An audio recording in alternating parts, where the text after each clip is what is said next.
Good morning, good afternoon, good evening, whichever the case may be, for all of you listening out there across the crazy planet Earth. Welcome to a brand new Vestiges After Dark.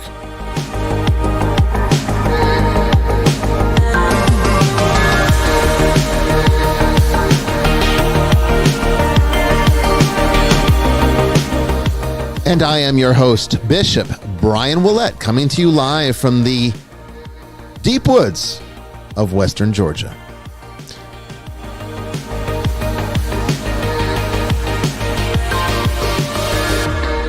Tonight, on this October 18th, 2022, we have a very special new guest to Vestiges as we explore navigating the paranormal.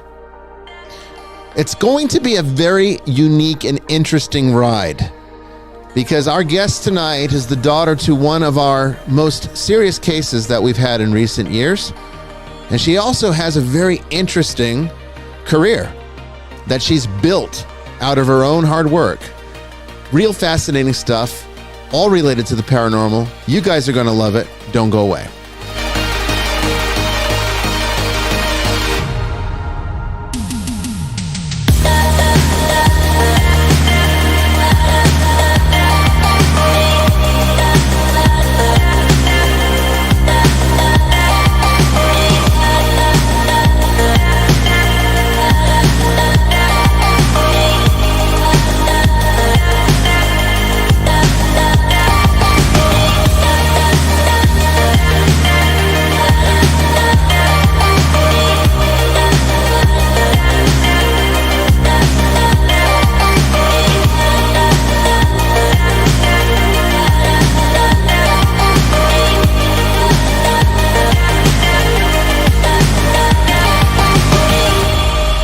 Hello, everyone. How is everyone out there doing today? I hope it's been as wonderful of a day as it has been for me, because I'll tell you, I had some revelations today that I think are going to be really beneficial to all of you.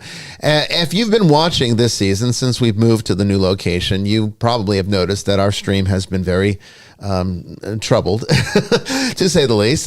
We've been dealing with getting cut off and having to come back on during the breaks. Now, the Spreaker audio-only stream has been flawless. And if you watch the live mass, that's almost flawless. It has a little bit of buffering here and there, but it's not anything that would actually disrupt the service in any way.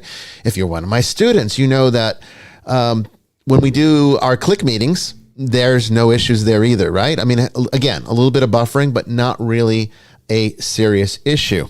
Okay.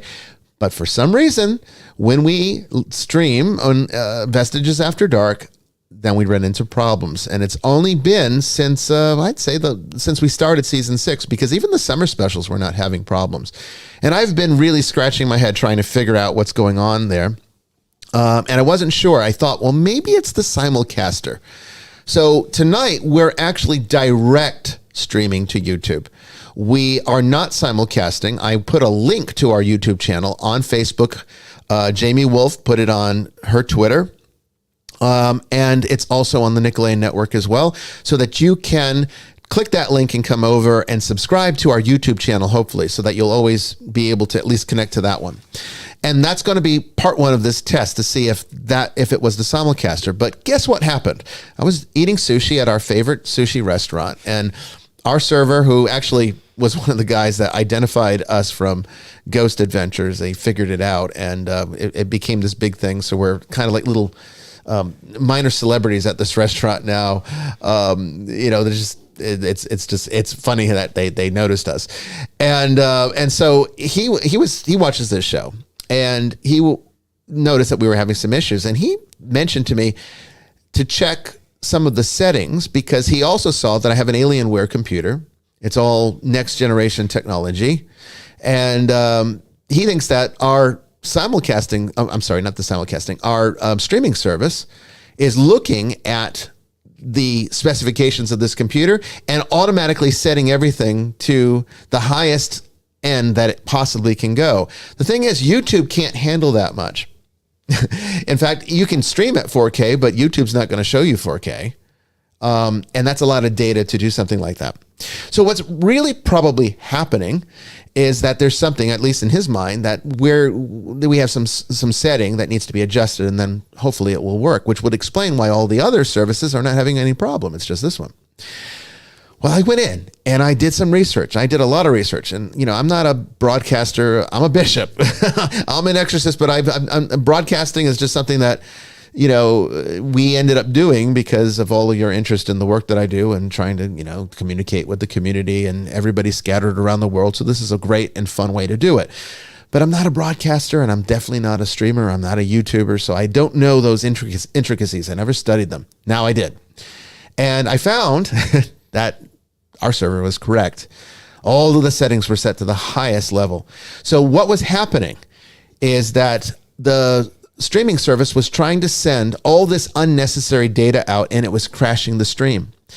And I think, and I'm looking at it right now, and we have like a perfectly healthy stream. It has been flawless. And I even was able to make some resolution improvements. So hopefully I'm looking even clearer tonight than I've looked in the past.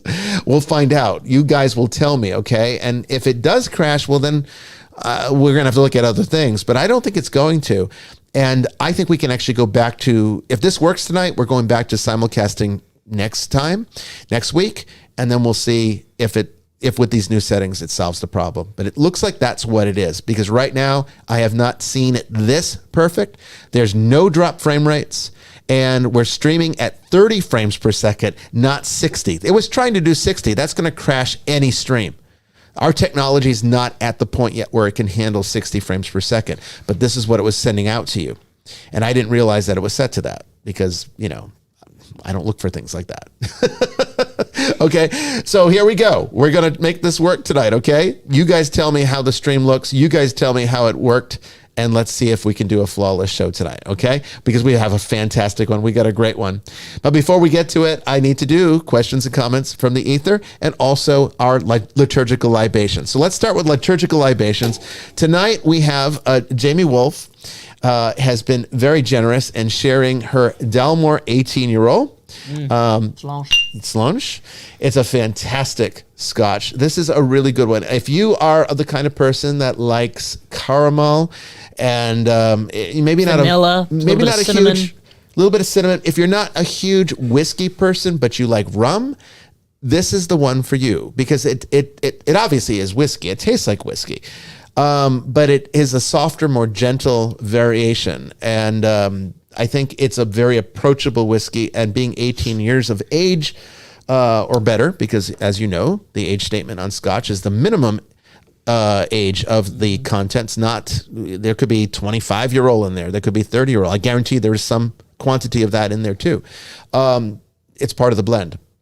It's a wonderful, wonderful single malt. Highly recommend it. That's what we're drinking tonight, and we're enjoying it. Dalmore is probably going to be my favorite Scotch. I can see that. All the derivatives thereof. I can see that, because you're not huge into the peated scotches, and you're not. No, not at all. You're not huge into all that smokiness. So no. I get that. I get it. And I like all of them. The only Scotch I'm not crazy about is Lowland. I'm not crazy about. This Lowland is the Highland. So yeah, Highlands are good. Highlands very good. Okay. Nums. Let's get into questions and comments from the ether, and we have a good one. It's a question from Variana on the Exorcist Bishop public figure page on Facebook, and basically Jamie Wolf posted, because yesterday we were filming the documentary, and Jamie Wolf posted a picture of me being interviewed. And I put that up on all the social media. I attach it to all of the accounts so every one of you can see what we're doing. And somebody noticed, and Variana was one of them, that she says, "Aren't those cardinal robes that you're wearing?" Of course, she's talking about the cassock, right? The bishop's cassock. And what she's seeing there is that the color of this cassock, it's black, of course. Because it's not choir dress. It's the standard color black, but it's outlined in scarlet red, not the more purple. I guess I can never really I can never really say the word well. I'm going to try it. I'm going to butcher it because my mouth doesn't want to say it. Amaranth red. Doesn't want to Amaranth. say amaranth red. Thank you, amaranth. I know a rock band named Amaranth. Amaranth. It's like it makes me want to lisp or something. I can't say that word. Amaranth red. Have another sip of scotch. That might help. That might help. Anyway, amaranth red is more of a purple tone, whereas scarlet red is the bright cherry red. Okay, cardinals wear the bright red, cherry, scarlet red. All other bishops wear the amaranth red, the more purple tone. You might have noticed when you watch any kind of like televised events at the Vatican and where there's a lot of bishops and cardinals there, you might have noticed that there's two different colors. And you might wonder, why do they have a darker or different color shade of red than the others? Well, it's the cardinals wear the scarlet. Well, the cassock that I wear when I am not out in the world, when I'm at home or doing events in the church, is scarlet red. And so she was like, aren't those cardinals? They know I'm not a cardinal, so they're wondering, why am I wearing that? Well, I'm going to read for you my explanation, then I might talk a little bit about it. In the Church of Rome, yes, those are cardinal. That is a cardinal's cassock. But in the Holy Nicholean Catholic Church, however, it was decided that the patriarchal color for this tradition would be scarlet red instead of white. Firstly, because we didn't want to appear as though we were making some symbolic claim to the papacy, but nor was the standard episcopal amaranth red fitting for the patriarchal office. Secondly, scarlet represents the willingness of the bishop to shed his blood for the faith.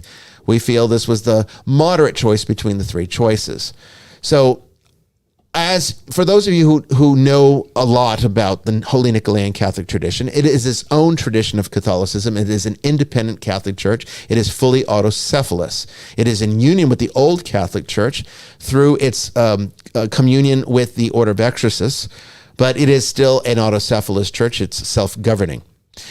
And that means that in true Catholic Orthodox tradition, of which this tradition adopts both variations, East and West, that would make the highest bishop in the Nicholean Church, which is me, because I'm the only bishop in the Nicholean Church, a patriarch.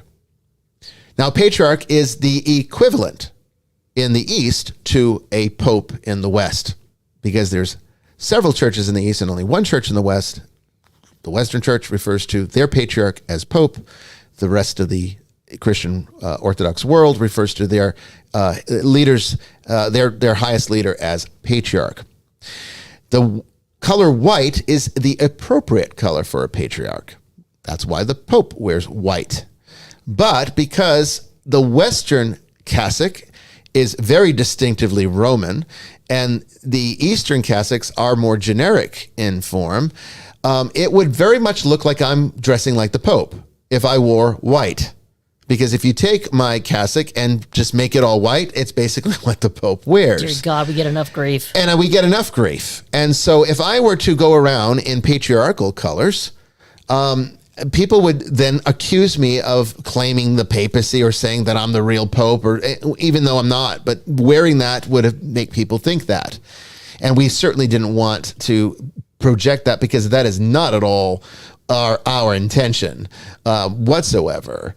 And so as far as the color, as far as this color goes, being scarlet, we chose it because it's higher than just the standard bishop, which is why cardinals wear it, at least in rank. But more importantly, because the scarlet color represents the bishop's willingness to die for the faith, it was appropriate to what our tradition's all about, because we operate a very sacrificial type of priesthood. We give a lot of ourselves in it, more than I think many other churches do. And so that's why we have chosen the scarlet red. It doesn't make me a cardinal. In the Nicholean tradition, we have no cardinals. In the Nicholean tradition, there's the patriarch and all of the bishops. And we don't have any bishops right now, and we probably never will, because this ministry does not operate that way. We're more of an outreach, and I like it that way because I don't like administrative headaches, and having a lot of bishops creates a lot of administrative headaches that I don't want. So I already have enough headaches. I don't need more. So this is why. Okay. So if you're wondering why, if you're ever looking at me on TV and you see that scarlet red and say, hey, wait a minute, he's not a cardinal. I'm not trying to be a cardinal. We're wearing that color because of its symbolic representation and because it is a higher form of the episcopacy represented there. Okay. Which is good for a patriarch to do. All right, enough of that. Hopefully that clarifies everything that's going on, okay? Because I know there's always some confusion out there, and everyone wants to jump down my throat over every little thing.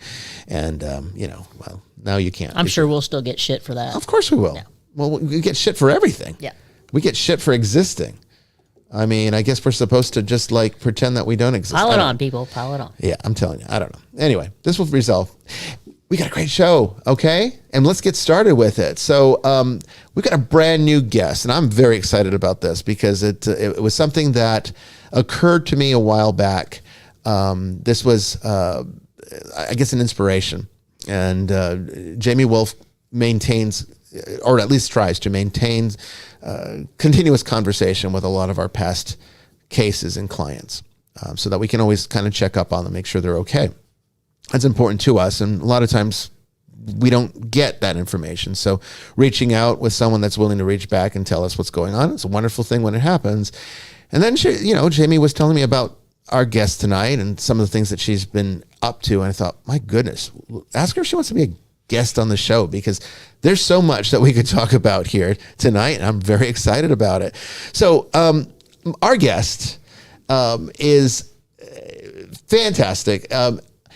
And you're going to just have a wonderful time with what she's going to share with you, because it is something that is unique, and then she can even give you some backstory relating to a case that we did, and we'll get into that as well tonight. So our guest is Andrea Samayoa. And Andrea is the dream maker behind Moon Street Kits, an online metaphysical shop that teaches witchcraft on TikTok. With over 350,000 followers, Andrea focuses on herbal witchcraft with a little eclectic twist. When COVID hit, Andrea lost her job as a bar manager, and with $3 in her account and an incredible amount of free time on her hands, the need to create was overwhelming. This is how her business was born. In a time of struggle that many can relate to, the inner love of creativity shone bright. A graphic designer, painter, and artist who uses mediums such as resin, watercolor, and more spun her newly renowned free time into an outlet that many customers can enjoy. Now with a shop geared towards all things witchy and spiritual, Moon Street Kits offers a variety of options for beginners and those more experienced. Whether you're looking for the information side of things or kits to begin your journey, they have a plethora of items that will hit any individual needs. Of course, while you can do your own research and on what your specific needs may be, Andrea enjoys providing a selection that is convenient and helpful on several accessible platforms. Check her out at moonstreetkits.com. That's her website. You can find out everything that you want to know about our guest tonight. So let's welcome Andrea to the show. How are you doing tonight? So great. How are you guys? Oh, it's so fantastic. Doing great. Thanks for coming on. Yeah, thank you. So it's so fantastic to have you here with us, because it's kind of like a reunion. It is like a reunion. Right? I mean, we went through some... We went through some shit together. We did. We went through some shit. And, I mean, let's face it. I mean, you were on the front line with us through that case, weren't remember, you? we were going to hire her. You can still hire me. I wouldn't mind. Well, when we can actually pay you a salary, we'll do it. I don't even need the salary. I just want to see some demons. Oh, well, there's always... Well, then come on board. We'll get you a case. Let's go ahead and, I guess, get started, because I know a lot of my students know the background of this case, because I've talked about it. I've used it as a case study. And one of the things that I think was wonderful about your mom, who was our client, she had a very strong motivation at the entire time that we were working with her. She had a very strong motivation to want to share her story with the world, to help people so that other people did not go through this. Right. And I thought that's a remarkable thing. That's rare. I've had other clients that said that to me, but what your mom went through was extremely severe. It was one of the worst, most severe cases we had seen in recent years. And I'd say we haven't had a case that severe since. Not a local case. Not a local case. Well, maybe there's been some out of state cases that were in that category, but nothing local. So this was a remarkable thing. So I guess let's get started, because you were the one that reached out. You were the one that filled out the intake form. I sure did. Yes. So I guess I'm going to let you kind of tell the story from your vantage point, and then when the story gets to the point where I got involved, then I'll pitch in. Like, there's so many things that happened. Of course. I think I got to you guys like a year after it had started. Yes. Right. So I guess it started with her having her first like episodes, we called them, because there's no other word that we could figure out. So her episodes, the first one freaked me the fuck out. Yeah. Because we were by it did. ourselves. It was just me and her sitting outside, and then out of nowhere, she just stops talking to me. We're in full conversation. In the middle of it, she just stops talking to me. She like has this blank stare that like took over her eyes. And then she started mumbling things in a different language. And I'm like, ma'am, you only speak 2 languages. You speak English and Spanish, and that is not one of them. Yeah. What the fuck is happening? Yeah. So randomly, I think I had holy water in the house for some reason. I mean, I am Hispanic, so there's that. Well, I mean, you would not be truly Hispanic if you didn't. I mean, right, exactly. That's what I'm Just saying. in case, you gotta have a bottle. you Of got to have a bottle on there. Yeah. I just started spraying her with it, and eventually it stopped. And I'm like, okay, bro, listen, hear me out. What just happened? Can you tell me, like, on your side of things, what the fuck is going on? Right. She started telling me that she didn't know what was happening, that something would just take over her and she wouldn't remember anything from that time. And I'm like, cool, that's awesome. Great. So I contacted every single church that I could possibly find around Atlanta. All Catholic and Christian churches first, because that's what we grew up with. So I'm like, fuck it, let's go with that. Right. None of them got back to us at all in any way, shape, or form. No, that can't be true. That can't be possible. We hear that all the time. That got back to us was after you guys had already gotten there. Okay. Yeah, that's the one that told you to quit working with us. Yeah, that's the one that told me that my mom was possessed because I had sex before marriage. Yeah, it's all your fault. Oh, really? They told you that? I don't know. Crazy. That's wild. And then don't forget the sugar skulls in the house. Oh my. Okay. The Mardi Gras. Yeah, stuff. the Mardi Gras. Yeah, I remember that. That was evil. Yeah, that was evil too. Yeah. Super evil. Super evil. I got it from the evil store. That's where I purchased it. So anyway, my cousin is actually Muslim, so we tried to go to a different religion. We're like, if that one's not working, let's go to another one. So we got one of their priests. I don't really know what they're called. Imams. Imam. Yep. Yeah, that, yes. And we got him to do like a exorcism over the phone, where he was doing it all in Arabic. My mom started talking to him back in Arabic. I'm like, I don't know what the fuck they're saying, but it just doesn't sound right. Yeah. It doesn't sound good. Yeah. So 2 hours of that just kept going for 2 straight hours. It was me and my brother in the room because we had to hold her down. It took both of us to completely hold her down. And this lady is tiny. Like, you guys remember my mom. She's tiny. She's very tiny. I mean, I picked her up by myself. That's what I'm Yes, saying. right. So like for us to both have to hold her down, that was fucking wild. But yeah, no, that didn't end up working either. Because he called me back like a few days later and he's like, this one's too powerful for me to do, blah, blah, blah. And then weirdly enough, that guy actually died. Are you serious? Yeah, like 3 weeks after. Oh my goodness. Dude, I did not know that. I didn't know that Yeah, either. I didn't tell anyone that because it freaks me out. Kind of freaks me out a little too. Wow. This was who now? The imam? Yeah. Oh, wow. Yeah. How old was Because he I now? went to go call him back, and then my cousin called me, and she's like, he died. And I'm like, bro, what? Whoa. How old was this guy? He was probably my mother's age, so around like 40 to 50. So not that old. Wow. No. Oh my God. So I was like, Okay. I'm not fucking Okay. telling anyone that. Okay. Yeah. Sorry, guys. Yeah. No, I didn't know that. That's really I didn't know fascinating. that. Another part of the dimension unfolds. Yeah, no. So it just like that happened the entire time. It was just back and forth. And when no one was helping us, I was like, fuck it, I'm going to try to do it myself. So I looked up all the exorcism rites. I tried to go through every religion and see if like there was things that matched each other. So I just go with that because I feel like everything from religions that match each other is probably the truth. Right. You know? Yeah. So I just started doing the exorcisms myself. I had holy water, the rosaries. I even brought like some of my witchcraft herbs out and started doing incenses. I packed her cigarettes with mullein leaf, which is really good for exorcisms and protection. Yeah. So I made her smoke that. And then, then we found you guys. We finally got there. Yeah.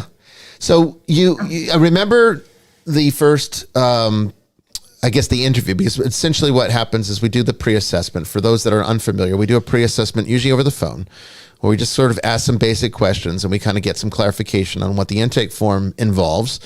And then if it sounds viable, after we look for certain cues and certain elements of that conversation over the phone, then we invite them over to, and at this time we had the mission church that was ready to go and open, and we were doing interviews about once a month. Yeah, I think it was once a month. We're doing 4 to 6 interviews. 4 to 6 interviews on one day, we yeah. kind of like took our top cases and then did the interviews. And she came in, and this one was one that we had been informed that it was more severe than a typical case. So we had put her in for last that day, as I recall.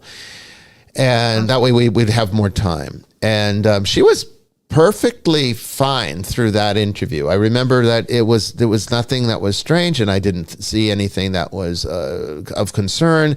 It looked like a very typical, maybe just like some kind of like elemental problem maybe, or some kind of spiritual issue that needed to be easily resolved. It didn't seem like there was anything going on. And then I was like, I do what I normally do, which is we start with a blessing, I mean, I bless everybody, it's usually the first step, and so I said, I'd like to give you a little blessing. And then it was like night and day. Mm-hmm. And then she got very rigid, and then she started pushing back on her chair and went all the way across the room, all the way to the wall, and she couldn't go any further to get away from that holy water. And at that point, we realized that we were dealing with something very much more severe and was hiding all this time. And then she went into one of those episodes that you described, which was a very classic type of possession episode, where the person's usually not aware of what they're doing, and this other intrusive consciousness, malevolent consciousness, is now the one in control, and that's the one that's speaking, and it's usually a lot of lashing out and a lot of aggressive, violent reaction. And then we had to jump right into a minor exorcism almost immediately, because it was the only thing that would stabilize we her. were not prepared for it. We were scrambling. And because I bet you weren't. I mean, you were a trooper, though. I mean, you jumped right in. You did, and it was very helpful. I wish that we had other family members that were actively involved as you were for this, because it would be helpful in some cases that are severe like that. But yeah, she was kind of very non-responsive by this point and would react. Holy water was an extreme reaction. And we had that night some strange results during the exercise. I remember the power went out. It fluctuated three times. It's like it browned out, remember? 3 times. Mm-hmm. And then it blew the power out to the entire block after we left. I believe that's also the one where my St. Benedict's crucifix that we used started getting hot. It started getting very hot. It was. The computer part of it. It was. So it was a very interesting case, and we knew immediately with all of those signs that we were dealing with a genuine possession. I mean, it was very clear. It wasn't malingering. It wasn't some kind of attachment. It was definitely an integration. And so that's when we made the plans to prepare her for solemn exorcism, but we wanted to have her come to Mass because that helps to weaken these types of entities during to prepare us for that process. And I remember she'd be normal, remember? Andrea, and then about 15 minutes before you got to the church, she'd start. Yeah. She'd get stiff as a board. In the car out of nowhere. Yeah, we've got, I think, still shots of you and I. It looks like we're carrying it looks like we're carrying a dead body into the church. And it took all 3 of us to carry, because she's so only heavy. like 90 pounds soaking wet. Yeah. And my aunt was in the car with me, and even she couldn't get her to Right. relax while I was driving. So I'm like, this lady's gonna make me go off the road at one point. Wow. It was severe. And so she would be completely stiff as a board in this rigid position, could not move, could not speak, except for this kind of it was gibberish. growling. It was like a growling gibberish, yeah. And we had to lift her up and carry her into the church, and then performed another minor exorcism. So she couldn't even get through that mass. And she was struggling the whole time. We'd get her in the front door. The closer we got to the sanctuary and the iconostasis, she would just be struggling. Yeah. We'd have to wrestle her. Even in the days leading up to, like, she would know when we're going to see you guys, except for I think that one last time I never You told lied to her. Yeah, I lied to her. But before that, if she knew that we were going there, Right. the days before it would go crazy. Like I remember one night, so I made a contraption to put on her door because it was my door right here and her door over here. So I made a contraption that, like, basically every time she would open the door, a bell would drop really loudly. So I would wake up and go, wherever the fuck she's going, right? Right. So one night I didn't hear the bell ring, but I was like, I think the front door just opened. So I, like, came out of the room and the door was open, like her bedroom door was open. I don't know how it didn't make a noise, but it didn't. And the front door was open, and I'm looking at the front door and I see her running out towards the street with a knife in her hand. I'm like, what the fuck is going on? Yeah, I remember that conversation. Yeah. Dead ass asleep, and it was really cold. Okay. So I, like, ran down the street after her. I'm like, where are you going? She's like, I'm going home. I'm like, what do you mean you're going home? Where is home? Because you were home when you were inside. So Right. where are you going now? And she's like, I don't know. I just got to go home. And I'm like, okay, well, we're going to go back inside. You're just going to give me the knife. And then she tried to attack me with the knife. And then I finally got my brother to come outside and help me put her back inside. But that would happen when she would know we were going over there. Yeah. They're trying to stop us. I'm like, yeah, cool. This is good. Now, we eventually did get her over for solemn exorcism, and that was the first one that the first formal one that we were able to do. All the other ones were just minor exorcisms to stabilize her, because that's the only way to get her out of it. You could just sort of pacify the effect, and then she could come back to consciousness, and then she would be somewhat normal after that, until it would happen again. So it was like she was coming in and out of these effects, and then, solemn exorcism put her into a very bad sort of episode that lasted several hours, and that exorcism was very aggressive. It was one of my more aggressive exorcisms that I've done in recent years, and it was a very severe one. And I remember there were at least 10 demons that were there, and the first one that identified itself, because the rite of exorcism calls upon the name of Jesus Christ to command these demons to reveal themselves. Once you get their name, you have some more authority over them. And the name that came out was Lucifer. That was the first one.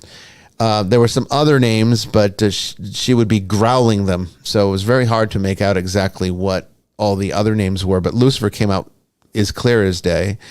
And so then we went through the process. I think I poured more than a gallon and a half of holy water. We used more than on a her. gallon, because we had Frank was with us, and we had him We were trying to make dripping more. wet. And Yeah. we were soaking wet, all of us. The cot we had her on was soaking wet. 6 gallons to do your little thing on. And I'm Oh like, man, just all of we were them. so But then I'll drink exhausted. it all. Right, that was We a did. hell of a fight. And interesting, we had a camera on the entire time, and it recorded completely blurry. Almost every Kept time, going out of focus whenever the demon would present. every time we tried to film any of these, whether it be the minor exorcisms or the solemn ones, you could not get a clear picture.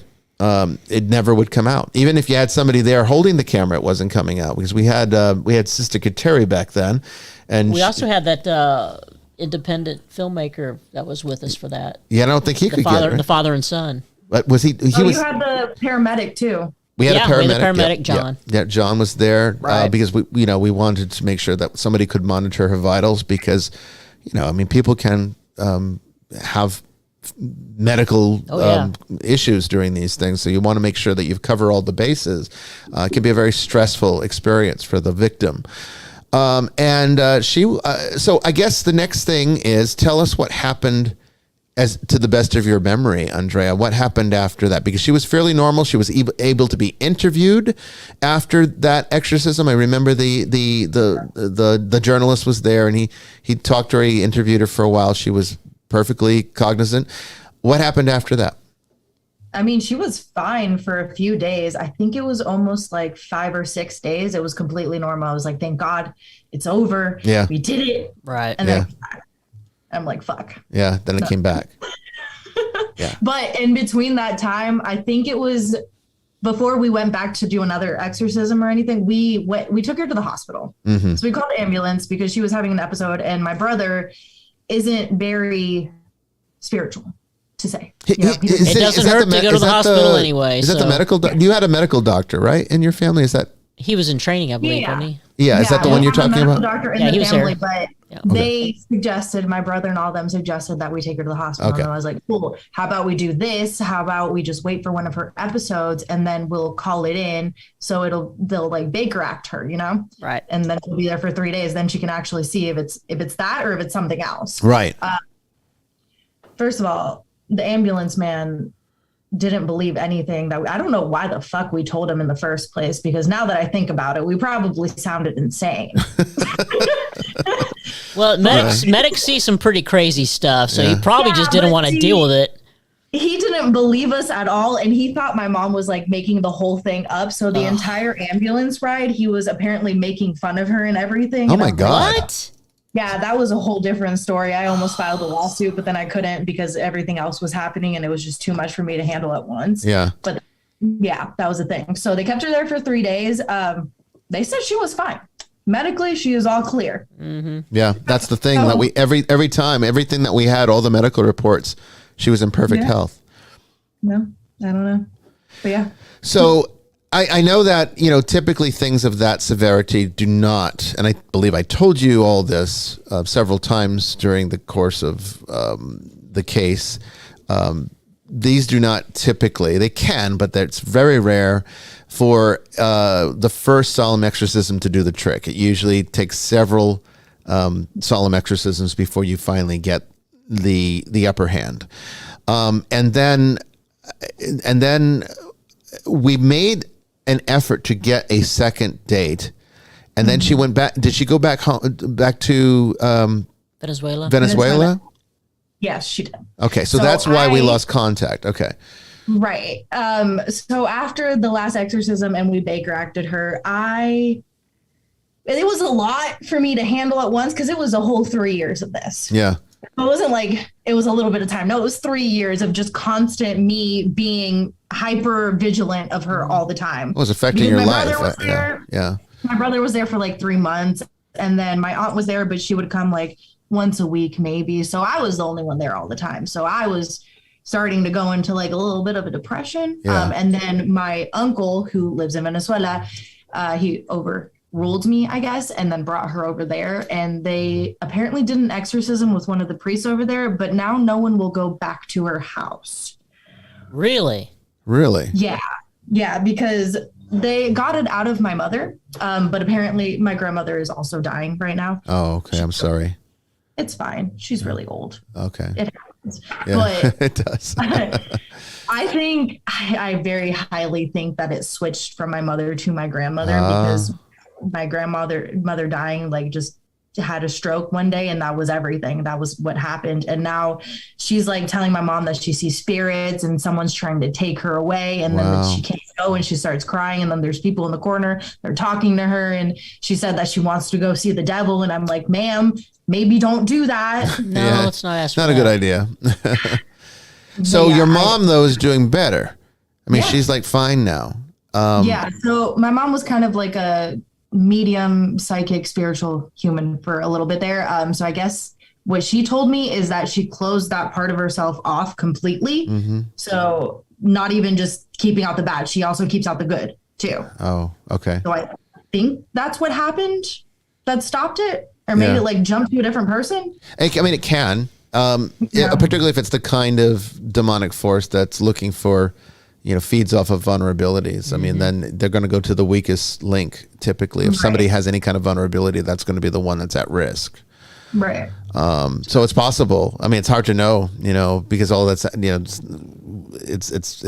unless you're there directly, it's very hard to kind of isolate because there's so many things that can happen and you can't tangibly record it. You can't always use the scientific method to determine exactly what's going on. You have to infer a lot, and that can be difficult and challenging, and you can make, mistakes that could be critical if you're not careful. So makes sense. Well, I'm happy to hear that she's doing better, but I'm very sad to hear that it seems to have affected now your grandmother. So. My mom was trying to get one of the priests to go in there to do her final rites or whatever you guys do. I actually don't know what it's called. Viaticum. But last rites, viaticum.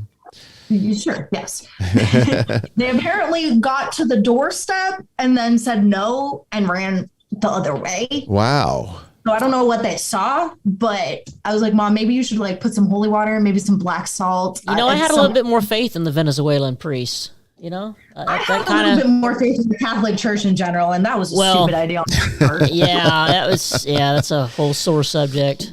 I mean, you're a perfect example, Andrea, of the kind of thing that we see all the time as a person that does the right thing. I'm always on this show talking about spiritual apathy and people leaving the church and trying to handle these things on their own, and they can't, they're not equipped to.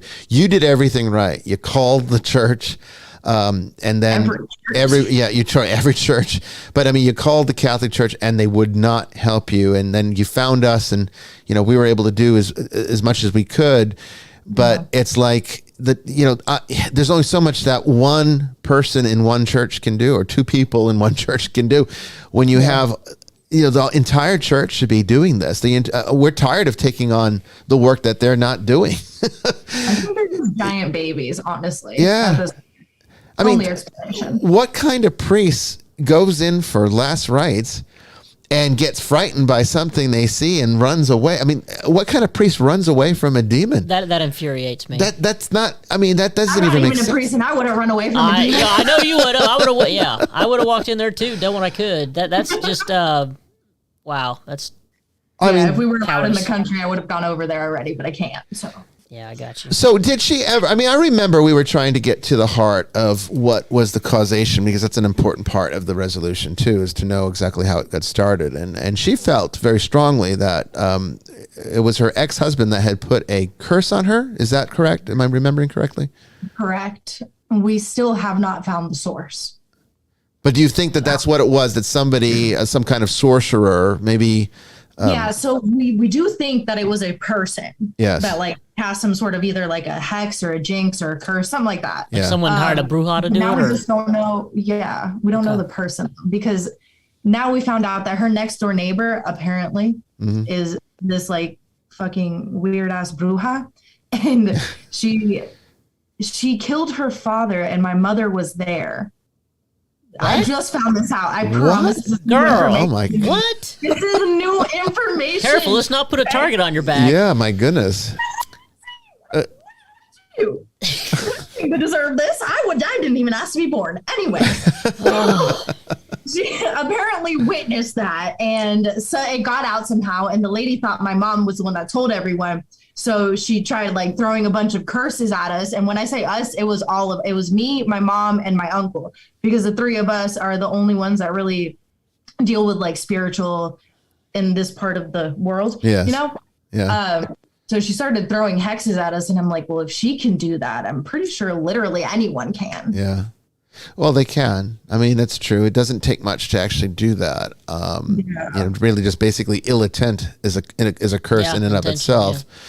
Yeah. But my goodness, I mean, but not to the degree that I don't think that what your mother was experiencing, that was something that was so severe and so organized that it definitely had to have had a more formal, skillful source, I would think, because it was too organized, and it was too strong. It did not want to go. Yeah, normally they vacate pretty easily, but this one. I mean, there were at least 10 in her that particular night for the first solemn exorcism, and I really can only be assured that I removed 2, maybe 3. Because we had the purge. Yeah. Yes, but don't worry, she'll be moving back after my grandmother passes. Okay. And if anything happens, I'll just drive to Atlanta. That's all you got to do. You're not that far away, thankfully. But let's hope that nothing happens, because that's the interesting thing. Typically when the attachment source dies, I mean, and that's assuming that your grandmother did absorb the attachment. Exactly. Excuse me. Yeah. That's the thing. Yeah. We don't know. But if that's what happened, usually when the attachment source dies, then the attachment just dissipates. It doesn't really go and find something else or something new. So it would be very unlikely to reattach to your mother. And if she's actually doing things that can internally strengthen her to prevent it from coming back. I sent her a whole witchcraft kit. Yeah. A whole thing with step-by-step instructions on how to protect everyone and everything in that house. We're not doing it this time. Yeah.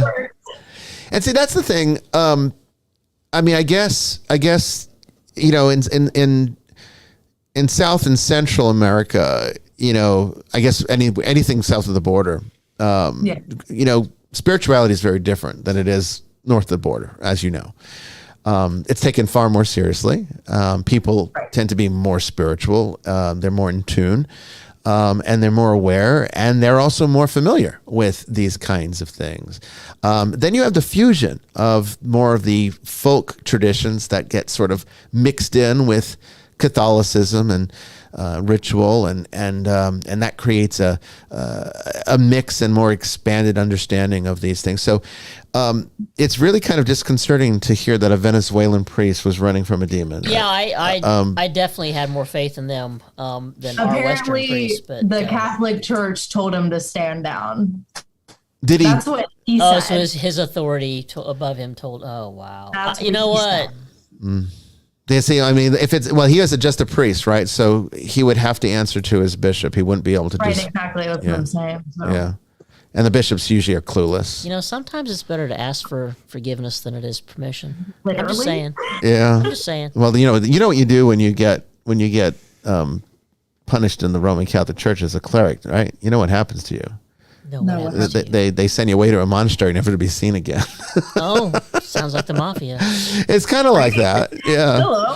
Yeah. I mean, are you guys okay? If you need help, blink twice. No one can send me away. That's, like I said at the beginning of the show, I'm a patriarch. So, I mean, it's like nobody's higher than me except for God, and he's not going to do anything, like that. So we're okay. Well, they would probably want to try to send me away to a monastery somewhere. And hey, if they would try to send all of us away. They probably do. Yeah. And it might not even be as good as a monastery. So it sounds like she's doing better. Look, you're doing very good, and I definitely want to get into some of your work now. So you're here you are. You get hit with COVID like everyone else. The whole world freaking shuts down. Right. No end in sight. We don't know what's going on, and then all of a sudden, you start getting this inspiration to create, as your biography said, and now you've got almost 400,000 followers on TikTok, and you're teaching witchcraft. So how did that come about? Like, give us the details on that. Well, funny enough, it started with you guys. See, we have that effect on people. Well, we're going to hear about that. The Holy Nicholean Catholic Church turns people to witchcraft. Okay, that's us. Hi, we've been accused of worse things, so I mean, why not? How you doing, guilty? Hi. Hi. So, after that whole thing happened, I obviously was like, the fucking Catholic Church isn't going to help me with shit. I mean, I can't even argue with you. Go do something out here. And don't get me wrong. When I first started doing witchcraft, it was a little bit after the exorcism. So before COVID, obviously. Right. But it was a little after the exorcism. I was still slightly terrified of everything. Yeah. Well, understandably. So, yeah. No, I guess I just started researching. I now have like over 60 books on all different kinds of witchcraft. I didn't really find a specific form of witchcraft that I liked more than another, except for I do a lot of work with herbs, but I'm usually like just eclectic, which means I pull from every religion and background, unless it's like cultural appropriation, things like hoodoo, voodoo, Yeah. Native American practices. But I also pull from Catholicism. Like I still have my Virgen de Guadalupe in my room every time. She gets lit every night. Mm-hmm. Good. Right. But yeah, no, I just started making TikToks and here we are now. I mean, and it's been successful for you, it seems. I mean, it seems like you're doing very well now with it. Yeah, we're actually in the process of expanding now, so it won't just be me running the entire thing by myself. Good for you. You've come a long way from being the bar manager. Yeah. That you complained to me about when we'd be on the phone. I got to work tonight. I didn't even go to college. This is wild. But I think it also shows, and maybe you can kind of give us some insight into that. I think it kind of shows that people are spiritually thirsty. But the churches are not, obviously, from the story that you've told, are not satisfying that thirst, because there's a certain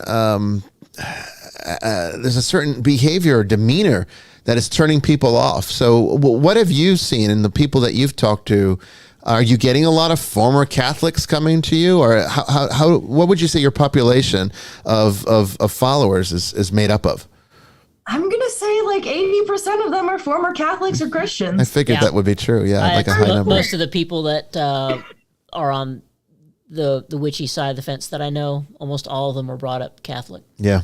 Yeah, and we still do have our Christian witches, our Catholic witches, our Jewish witches, and everything. But most of us have some things that we still keep from the church, but we just don't like associating with that. Yeah. Like I'm sure the first the Bible bureaucratic ever bullshit is what she's referring to, I believe. Yeah. The After politics. you play telephone for a couple thousand years with a book, I don't really think it has the same meaning as it did way back in the day.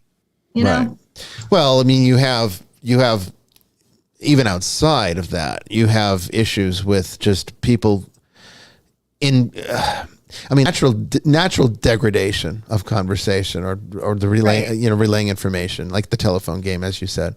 But there's also people that have motivations, and sort of agendas that they want to push. And we talked a lot, and the podcast isn't out yet, but it's going to be from the show we did with Brandon last night. When it's released, I'll put out a message to everybody so you can listen to it. But we talked a lot about that last night, how there is this there's this dynamic that is active within the church, that where people are using scripture as a weapon.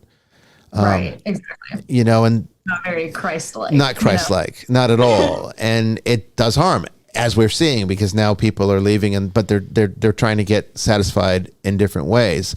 Right. So we're gonna. I want to actually ask you a lot about you call yourself an eclectic witch and some of the things that you do. I mean, are you like creating potions for people or rituals for people, or do you teach people how to do it for themselves? So both. Okay. Sure. On TikTok, I mostly teach how to do rituals, and then I'll promote my products here and then, but those videos don't really matter to me. The teaching is what matters to me, because then people can see how to use the products that I'm trying to give them, to like the tools that they need to make everything that I'm teaching them to do. So I'll do everything that I do on TikTok is mostly lower level witchcraft. I don't get into like the dark side over there, because it's a lot of beginners and I don't want them to hurt themselves. Right. I've done that already. Bad idea. I hexed myself on accident once. Did you really? It was not cute. You can definitely do that. And I didn't know that until it happened. Yeah. So I try to keep it super light on there, like protection, focus, clarity, healing, self-love, all of that good stuff. But hexes I just keep for myself for a rainy day. What are your thoughts on Wicca? Do you borrow from that? Do you not find? Absolutely. Okay. Wicca is a little bit more specific than what we do as like just witches. So Wicca is a religion. It's a religion, is spirituality. Yeah. So they have like all their rules, like the threefold rule. Anything you do comes back to you threefold, and most of us don't really believe in that, because if you're a shitty person, you deserve shitty things. I'm sorry.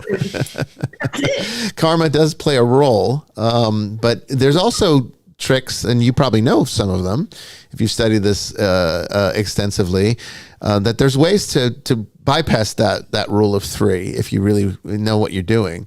Very sure. I mean, ceremonial magic is very good at that. You know, higher magic, and low magic, it's risky, and it's very easy to, and like you said, curse yourself or get a spell bounce back at you is really what it kind of turns into. But ceremonial magic has methodology built into it to prevent that kind of thing, and that's where it gets really dark, because then you can actually cause some harm and kind of walk away. The only time I've ever used a hex, and I can talk about it now because it's already happened, is when my stepsister, actually, she lives in Steinhatchee, which is like north of Florida. She was in a bar fight and she got killed. And the person that killed her, right, exactly. So you sure lay some heavy shit on us. You got some heavy karma right there. That's true. Welcome to my life. Yeah. Right? Welcome to the shit show. Anyway. My sister was killed, and the lady apparently like fled or whatever. They ended up catching her like 3 days later, but she was trying to get out of jail. And I was like, ma'am, this is one of those times where that is not going to happen. So I sat there one night, full moon and everything, got everything out, even wore gloves so it wouldn't attach itself to me. And I sent it over there. She's still in jail. So. Oh, well, that's fantastic. And see, that's, I think, a good use of the dark side. I'm not going to complain. It was my only time, and I thought it was appropriate. So I work the justice system. I'm not saying nothing. Well, I mean, let's face it. The justice system is very corrupt in itself and flawed. And sometimes, well, if you can take matters into your own hands, why not, right? We're going to take a break here at the top of the hour. We'll be back here to continue our discussion, also with including all of you. Questions from the chat, and you can call into the show. I'll have the number up there shortly. Father Chris will also be joining us. Don't go away.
things aren't as they were before.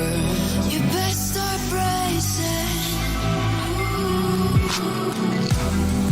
Did you think you could keep us out? Shut the gates, forget us now. Tides are changing.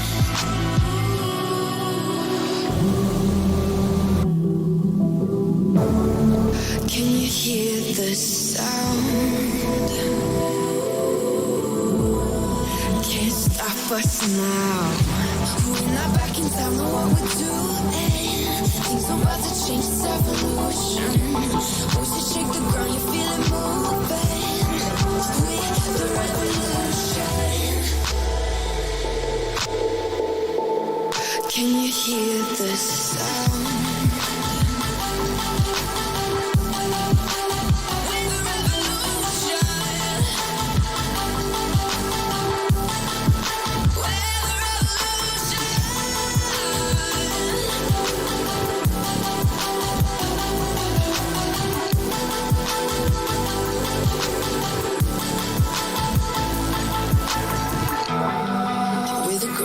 Beneath your feet, with a whisper in the trees. Do you feel us watching?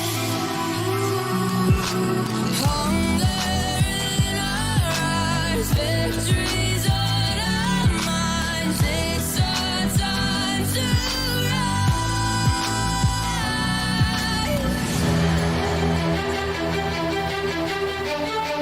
Can you hear the sound?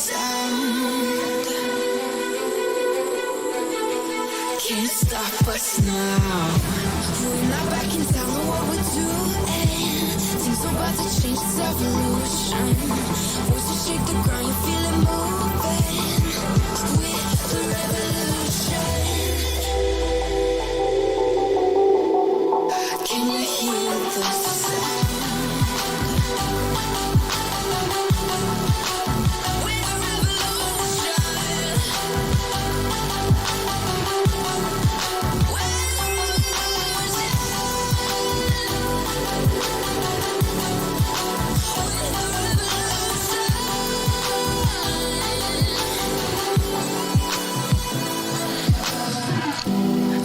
Back in town, know what we're doing.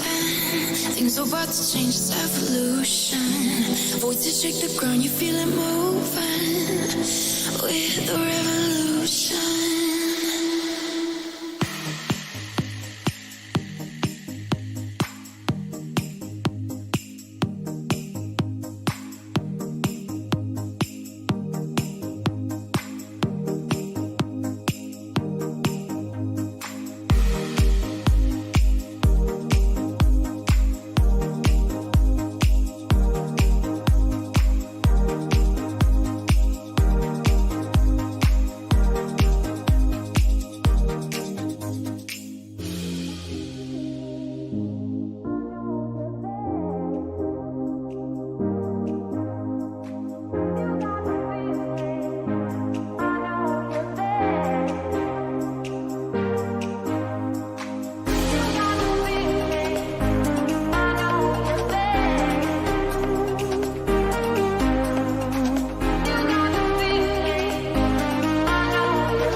Welcome back, everyone, to the second part of Vestiges After Dark.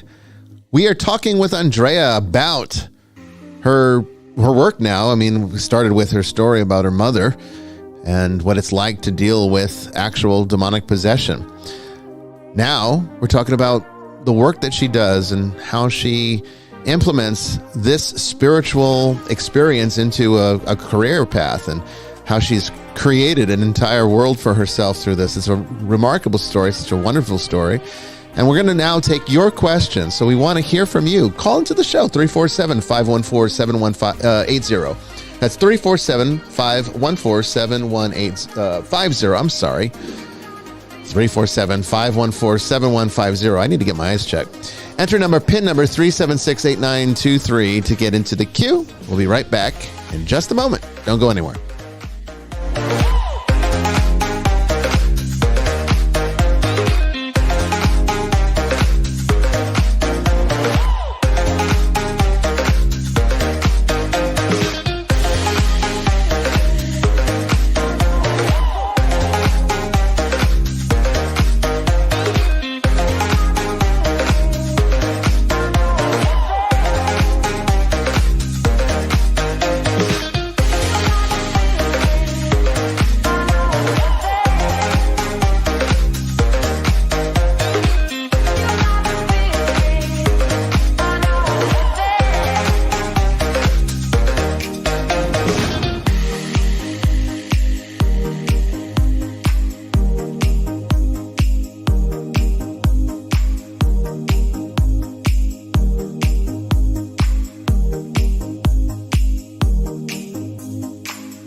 You know, can you believe it? We've made it through an entire hour without getting cut off. I think we have solved our issue. It all had to do with the fact that we were sending 60 frames per second out to the internet. It can't handle that. So we've got it capped at 30. Hopefully that's not, I mean, you probably don't even notice the difference, but I've even increased the resolution and we're getting a more consistent stream. So thank you to our friends over there at the Revolving Sushi Factory on Bear Parkway in Kennesaw, Georgia. You know, you've saved our life. And if you're in Atlanta, you need to go there too. That if you love sushi, because you will not be disappointed. It is fantastic. It's a wonderful, wonderful restaurant. It's where I get all my Japanese cuisine. You know, it's just a great place. And so anyway, I really messed up the phone number, so I have it up on. I don't know what I said. It's up there right now on the screen. So don't listen to me. Just look at what's on the screen. And for you international listeners, you can call in free on Skype. Just dial up Eye of the Seer, EYEOFTHESEER will get you connected to us, and we would love to hear from you. But we already have questions in the chat room, and I think that these are questions that we should probably get into right now. We'll continue the discussion between them. So what's our first question there, Jamie? Well, Brandon's always got good questions, and this is an area of contention, especially here in the age of technology and post-COVID. Can you really do an exorcism over the phone? No. And I know priests and bishops that do it. We also have Father Chris joining us, and I think he can. He's going to have something to say about it. He'll have something to say about this. But the reality is, sacramentals, like sacraments, require the personal connection. There needs to be proper form in these things. You can't just create whatever you want to do. Now, there are certain types of rituals, certain types of prayers that, you can do remotely. I mean, Andrea can testify to, that hexes don't need to be in person. You can do one remotely. But when it comes to the sacraments of the church, there's a requirement for the intimacy of Christ. And that requires a physical connection. You can pray for people, and you can pray for people over the phone, but you can't hear confessions over the phone, and you cannot perform exorcisms over. In fact, it's dangerous to do so. Now, you could say prayers, and a demon might be able to, if you have the speakerphone on, the demon that's attached to a particular individual 3,000 miles away might hear those prayers and get really agitated by them. If it's a real weak connection, the prayer itself might be sufficient. That's not exorcism, though. That's just, exercising the grace of God. But I can tell you right now, what ends up sometimes being at risk is that you can just piss that thing off and it will lash out at the victim, and you're not going to be there to be able to help them because you're 3,000 miles away on the phone And what the hell are you going to be able to do for that family? See, that's my concern with no boots on the ground if things go south. And how often do things go south? They go south quite often. I mean, can you imagine, Andrea, when your mom, just imagine if you called me, let's say you guys lived in Venezuela and you called me and I did an exorcism over the phone and she started doing those things. I mean, without me being there, what would that have been like? No, I would have been out. Yeah, it was hard enough with 3 and 4 of us. It was. 5 of us holding her down. We had your whole family Grown-ass there. men. I mean, Yeah. you had friends and family, and they were all holding her legs down. And I mean, it took all those men to do it. She was so strong. No, that's a hard pass for me. Yeah. Father Chris, what do you think about phone exorcisms? I think that I agree with everything you've just said, but I would go further and say it points to a really important truth that a lot of people miss about Christianity, which is what we're talking about Christian exorcists. There are exorcists, as we know, outside of Christianity, but the whole point of the Christian message is, and we touched on this in Brandon's show yesterday. It's worth listening to. He couldn't shut us up. We're really surprised. We kind of, I think, hijacked the whole thing, unfortunately. Hey, you said you were going to, and he needed to reel you in. So, Brandon, you had to be assertive, brother. Tell us to shut up, but there you go. I think he liked it. He liked it, so I think he's okay. But the really important thing is that actually Christ did not leave us with a book and a set of propositions. He left us with a church, and we spoke about this more fully, which I don't intend to do again here because people can listen to the podcast, and I don't want to get in the way of what people want to ask.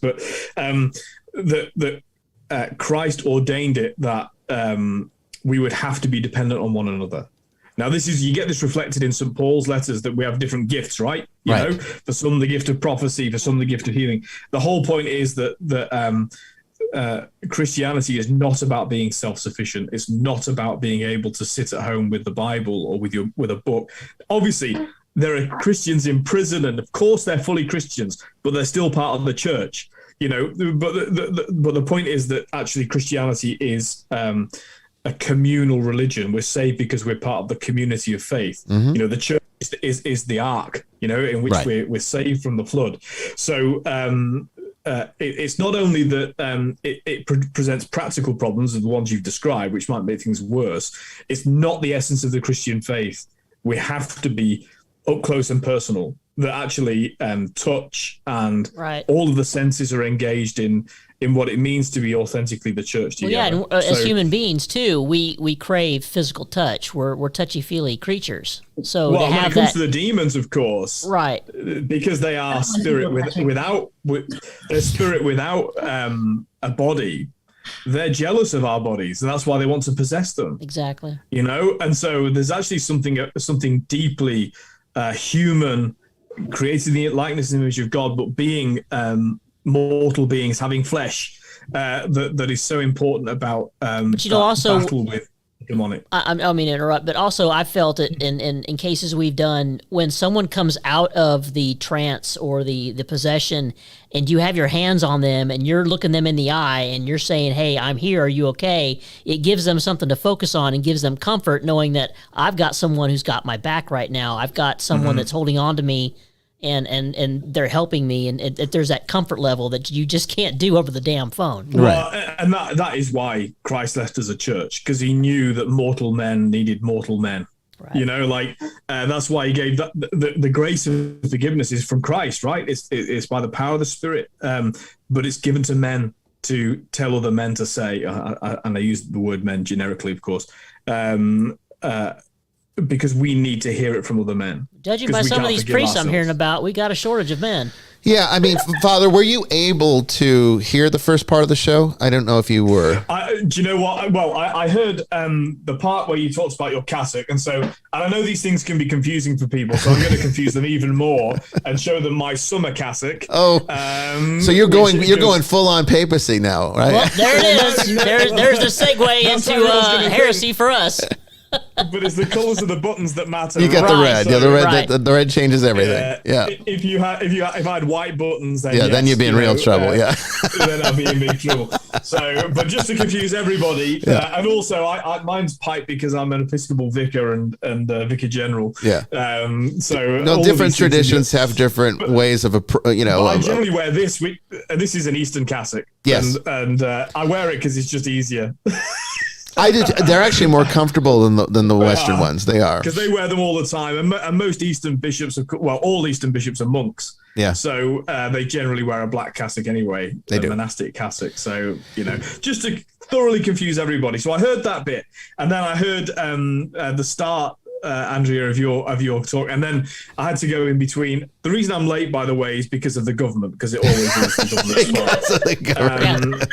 Well, the government can't do anything on time itself, so Well, it's because I have a pistol license, and unlike in the United States of America, we have no right to that, and the government have got they've taken every opportunity to restrict everything on that. And so I got a message from my pistol club to say, you need to shoot this week, otherwise they're not going to renew your pistol license because of some bureaucratic reason. So I knew that you would understand if I said I'm going to have to come I understand. Late.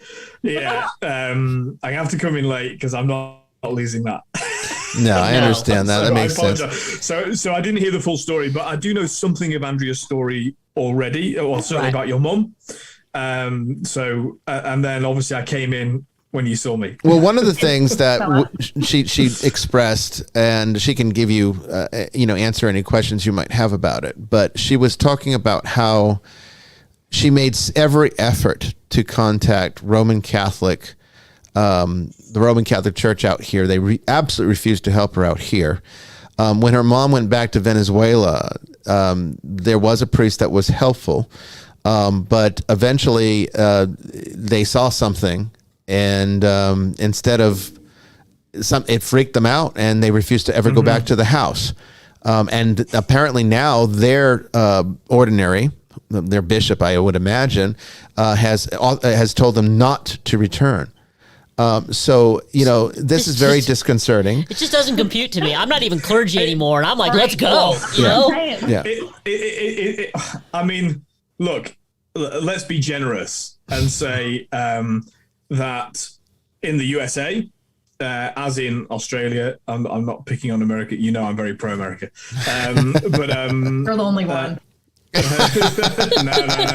Not only am I pro-American, I'm pro the South. I love it. Anyway, so what was I going to say? Let's be kind to them and say that in the USA, a lot of them they've descended finally into rationalism.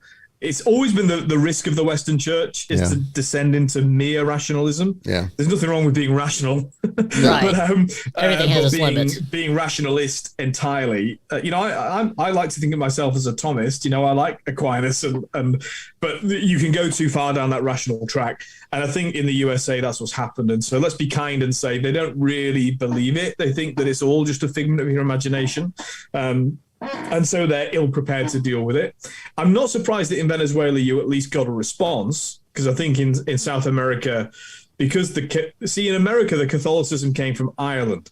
In South America it came from Spain and Brazil. And Spanish Catholicism is much better than Irish Catholicism. And I say that as somebody more devout. Who is, yeah. And I say that as somebody who's been exposed greatly to Irish Catholicism, and so Spanish Catholicism is just better. It's a better culture. The church is better equipped. So I'm not surprised they got a slightly better response in Venezuela, in as much as they'd at least believe in the spiritual battle. But I think they're also, to be kind to them, just ill-equipped to deal with it, partly because centrally the problem with the Roman Church is it is entirely centralized. I've got very good friends who are Roman Catholic priests. I use a Roman Catholic Church for my mass. They're very kind to me. I have a very good relationship with the diocese here, but they've not actually upheld their own canons, which require a diocesan exorcist, for example, in every diocese. Which is why you went. And what's generally happened is that they've shunted it off to various religious orders. So the Dominicans, I think, have had a ministry in this area. I know that in England, in the Church of England, there was something called the Exeter Report, which was done in the 90s, I think. And the Exeter report was a report commissioned by the Church of England into the issue of deliverance ministry, because now that was a good thing, because what they were saying was, we've identified this as a real thing that has to be contended with and dealt with. Right. In many ways, the Church of England ended up far better off than the Roman Catholic Church at dealing with it. Yeah. And that report was done by clergy of the Church of England in relationship with order of preachers, Dominican Roman Catholic priests as well. And it came up with basically a plan. So every diocese in the Church of England does have at least one diocesan exorcist and a team that engages in deliverance ministry. I just think that because Rome is so centralized, and post-Vatican II, there was much more of a swing against the spiritual battles that we engage in. They're just not equipped to deal with it. They should be. The only good thing about being centralized is if the center had any particular, impetus to actually do something about it, they could.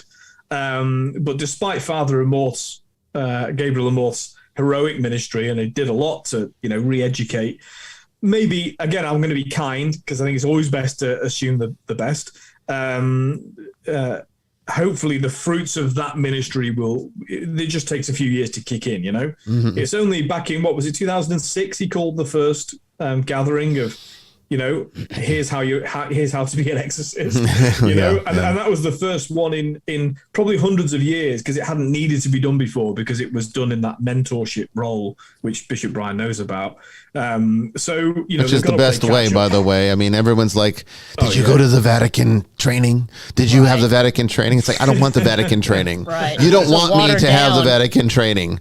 Okay. But it's good that they did do it, because at least they needed to do something. Well, I think people need to be It's just going to take years to come through. I think these priests need to be re-educated that this is a real thing and it's an actual requirement of the job. Don't be a priest if you can't handle the devil. Oh, I agree with that. And there should be more, there should be more exorcists. I mean, every priest is through the grace of orders an exorcist. Right. It's just that most have no understanding, belief, training in what to do about it. Yeah. So if the Vatican training gives them at least an academic understanding, then all the power to them.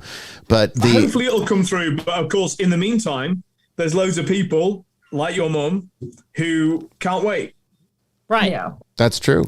But I mean, right now, you missed this part, but right now, Andrea is saying that her grandmother's very ill, and is very old. And it seems as though it jumped from her mother to her grandmother. Mm-hmm. And now it seems to be affecting the grandmother in not quite the same way, but she's saying things like, I need to go off and see the devil or something to that nature. And so they had called this Venezuelan priest in to perform last and rites. I assume they're all Catholics that go to mass. Yeah, they are. Yeah.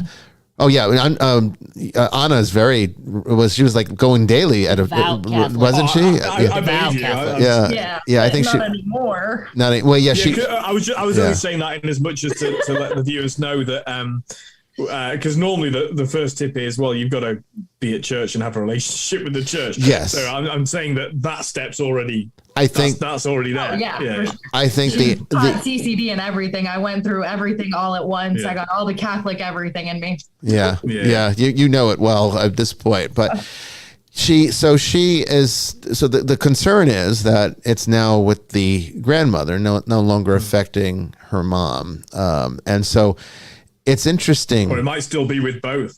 I mean, these things. Yeah, do lie dormant for a while and can, activate in one and then show back up in the other. It's going to be interesting to see what happens when your grandmother passes. Yeah, get your mom back to Florida. Here. Yeah, get her back. And to Florida. she comes back here. Yeah. I don't know why you guys want me to do this so badly, but I don't want to do it. Well, I didn't want to do it either. You're really good at it, though. I didn't want to do it either, but here I am. And we could use some folk magic to back us up sometimes. We actually have a question for Andrea in reference to all this. Let's do it. Let's have it. Andrea. So Not Sure has a question. And how do you balance your relationship with your magic and your walk in Christianity? understanding you're Wiccan. She is not claiming to be Wiccan. Not sure. That is a religion, Wicca. Right. Yeah, she's not Wiccan. So, yeah. But how do you balance your relationship with your magic? And I mean, you come from a Christian background, and you draw from all practices. So how do you find that balancing act? I don't think it ever actually leaves you. I mean, the trauma can get a little bit less, because each Catholic church is completely different. Yes. Like whatever they do in one Catholic church doesn't mean they do the exact same thing in a different one. Right. So it's just getting past the trauma part and then integrating it in with the witchcraft at the same time. Yeah. That's basically it. Yeah. I mean, we've got some members of our community in the Nicholean Church that are or identify themselves. Christian or Catholic, yeah, absolutely. You can do whatever the fuck you want. Right? Well, you can do whatever you like. I mean, whether it's what the church recommends is another story. Right. Correct. Yes. Exactly. So, and we can all agree to disagree. Well, yeah, and I mean, I think that's part of the issue is actually that the church. I mean, obviously, the church's goal is to give you the clearest, most direct path to salvation. It's not going to entertain anything that does not relate back to that purpose. That's the function of the church. So you can't blame them for not being permissive of all these other spiritual things, like, even simple discussions like aliens and stuff like that. You're not going to find those kind of conversations coming out of the church unless they're talking completely academic. And the reason for that is we've lost everybody. The connection went out a little bit. Yeah, it did go. Okay. I just got starts a buffer. It did. I just got a notice that the internet went out, but it looks like it's back now. We're good. Now that's definitely that's definitely the internet that sort of trapped there. Okay. What was I saying? Oh, what was I saying? See how distracting this is, having to do both. I'm reading questions, sir. There's a follow-up question for her as well from Not Sure, asking, have you ever used dirt in your magic practice, meaning earth, soil? Like graveyard dirt? I'm sorry, you guys cut out for a second there. One more time. The follow-up question from Not Sure is the title name, is the username. Have you ever used dirt in your magic practice, like earth, soil? I know you use a lot of herbs. Do you ever use soil? So he doesn't specifically mention graveyard dirt, although that is that's what I commonly figured they were used. asking about. Right. Yeah, that may be where it's going, because that's what I'm familiar kind of a big with. part of Udon. The only time I've only collected graveyard dirt once in my life, and it was for that one specific purpose. I still have it in my house. I just keep it in a box that has a bunch of protections in it, so it can't get out of said box. It's warded. Okay. Yeah. Right. Exactly. So getting graveyard dirt is a very complicated process if you don't know what you're doing. I don't know about any other religion, but in witchcraft, you're supposed to go in there very nicely, ask all the spirits if they're cool with you taking some of their dirt. Leave an offering, right? Yeah, always. Leave them offering, it's like when you go in the woods with the fae. And then you can take the dirt. The only thing that I do that I don't know if anyone else does ever, whenever I get home after doing something weird like that, you turn around in a circle 3 times because it's supposed to confuse the spirits and they won't come inside with you. That didn't work one of the times. Okay. The first few times it definitely worked, but that last time I went to I think it was like one of those garage sales, estate sale. That's what the fuck it's called. It was an estate sale for a dentist that was in the military back in the day. Yeah. Right. And I went in there and I'm like, fuck yeah, let me just grab this and that, because they have all the stuff that I was using to sell, like the teacups that I have. I make teacup candles and they have a fuck ton of teacups. So I'm like, yeah, let me have all of those. That was not a good idea. Yeah, we caution against antiquing and estate sales because those things I didn't realize he was gonna come home with me. Did not realize that. Yeah. So it was a good week of random shit happening to my house. Like the last thing that happened where I was like, all right, you guys, you gotta go. We can't do this anymore. They opened my front door and left it open all night. Oh jeez. Oh my. I don't live with anyone else. I live by myself with a cat. My cat can't open the front door. So hope the cat didn't get out, did he? No. He's probably scared. He stayed his butt inside. Yeah. Wow, jeez. Yeah, you got to be careful. Yeah, I mean, you do. I mean, but I mean, I think there is something. And I remember what I was getting at. The church's goal is to just not deviate from the straight and narrow path towards salvation. So there's all these other things that are part of the spiritual world that have nothing to do with salvation. The church isn't going to involve themselves with that, and nor are they going to encourage people to do so because they could become sources of risk. You know, the church is, if it's done correctly, not that churches can't be risky too. I mean, clearly you can have all sorts of problems in a church, scandals and whatnot, from physical to spiritual. There's problems there too. But when church is done correctly, it is safe. But all of the other spiritual practices are not safe. You really have to know what you're doing, and there's a skill factor involved. And I think a natural proclivity, which I think you have, Andre. I mean, clearly you must have much natural proclivity. And I really do believe runs in her family. I believe that unlike what the common understanding is, I believe just like priests, okay, witches are born, they're not made.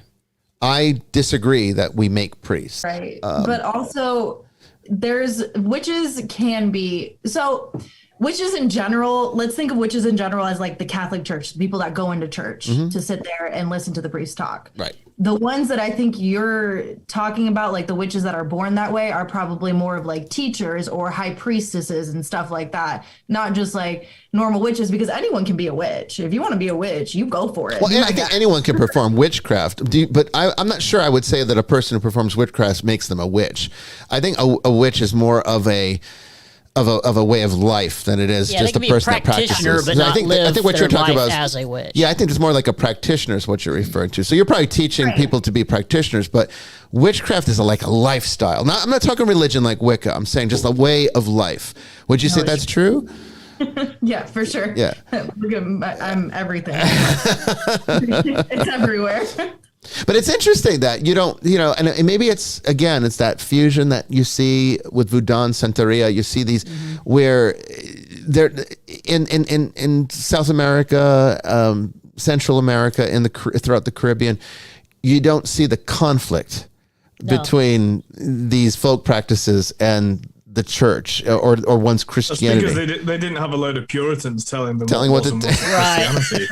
So not the truth. Christopher Columbus came up here, not down there. Yeah. Well, more importantly, the Pilgrim Fathers went up there and they were Puritans. Right. And so they were really the problem. Yeah, and as we've discussed, I mean, that was kind of good for civic life. It was good in terms of what ended up in the Constitution, because it ended up with limits on government. That was a good thing, but it is not good for religion. And now what we've got in especially in America, and it's sadly infecting the rest of the world, the English-speaking world from there, is we've got wokeism, which is Puritanism without Christianity. Yes. It's like the worst religion ever thought of in the entire world, because there's no grace, there's no forgiveness, there's no hope of salvation. You're canceled, you're done. There's no freedom. Wagging their fingers at one another and telling them off. I think it's more of, because in the Catholic Church, you're taught if you do something wrong, you're going to hell. Right? So no, you're not. You're taught no, that's wrong. Maybe for you, but that's incorrect theology. No, we're taught that if you do not forgive others or seek God's forgiveness, you risk going to hell. It's not about whether you do things wrong or not. It's about what you do about it when you do things wrong. Right. So everyone has a different experience. In our Catholic Church, we were taught that if you do something wrong, you're going to hell, regardless. Oh, yeah. I think it definitely depends on who's teaching you what. And I would say that my dad... I'm not saying there aren't bad teachers. I'm just telling you what the Catholic Church teaches. The church... I think the doctrine of the church is what you're saying, but I think what's being taught out there, Father, is definitely a bastardized version of it that's using fear and shame. What happens is at various levels in human development, we can only deal with, like, you can't have a complicated theological conversation with a 10-year-old, right? Right. So what happens is you need at various points in life, this is where, I mean, really, because teaching is a separate profession in a sense. I mean, hopefully priests can do both. Yeah. But you have to the concrete teaching that you have to give a child is far more black and white, far more simplistic, because that's how children think. This is why, in terms of what's going on in our contemporary culture, it's so wrong to start talking to children about really complicated human behavior and thoughts that come later in life. But the problem is, a lot of Catholics or Christians in particular, that's their experience of church. That they were at church when they were a child, and so they Sunday have school. So they had that Sunday school level of teaching, which is kind of appropriate for that age group. I'm not saying it can't be done well or badly, of course. Humans are fallible. Of course, everyone expects priests and teachers of the church to be perfect. Well, they don't have to be, but we know better. And so there is that. But then what happens is, when they reach that point of transition where actually things are not so black and white, because it's a stage of brain development, right? Mm-hmm. It's cognitive. Right. They tend to leave the church, and so because they say, "Oh, this doesn't work," and think, "Yeah, but what you were taught, it was age appropriate for then. You've now taken a shift in development. Stick around." So the problem I think is that there's nobody teaching the college level. I know Stuff. Everything's got to be. I mean, you almost grade have school. to go to seminary to even get to scratch that surface. And that's what's actually started to happen. If you look at the Church of England, where there's been a massive boom in old women being ordained as priests because they'll ordain women, right? That's what's happening. Because in fact, what they're seeking is quite worthy. They're seeking, like they realize that Sunday school level of information isn't sufficient for later life, right? Or I would even say post-adolescence is not suitable. Right. And so what because they can't get it anywhere else, they go to seminary. Mm-hmm.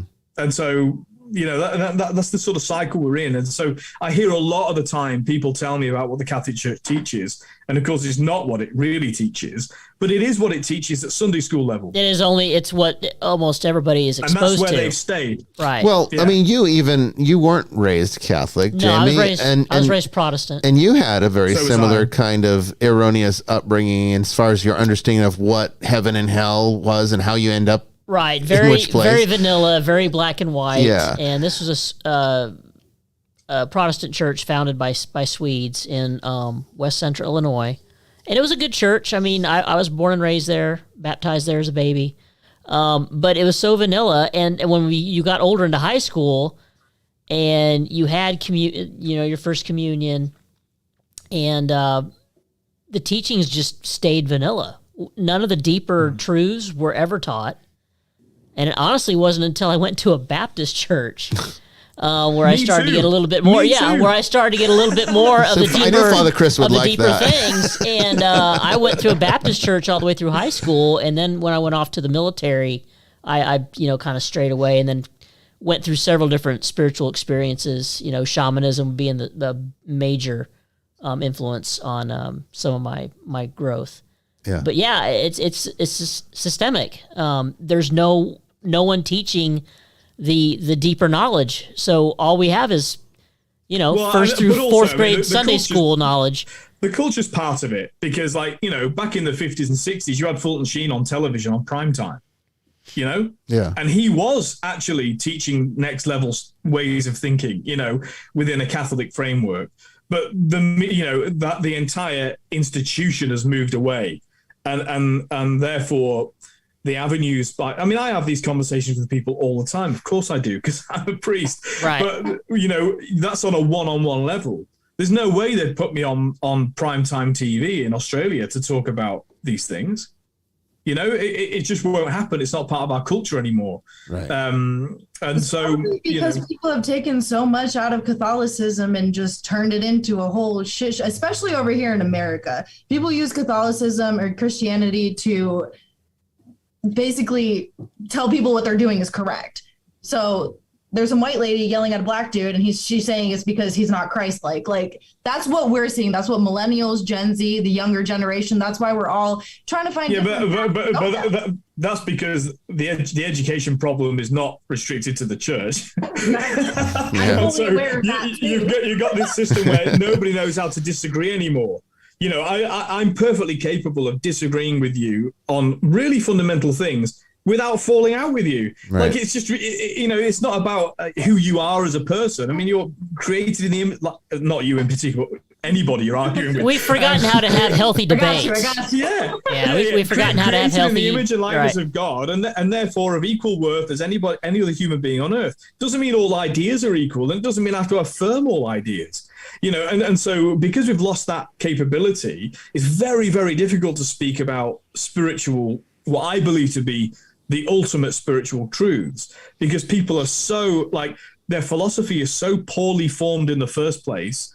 And add to that, and obviously partly a fruit of that, is that any challenge to that is like a complete challenge to everything who they are. Right. And well, what do you do with that? You can't actually have a conversation with that person, and you can tell, because when they speak to you, you're not speaking to them.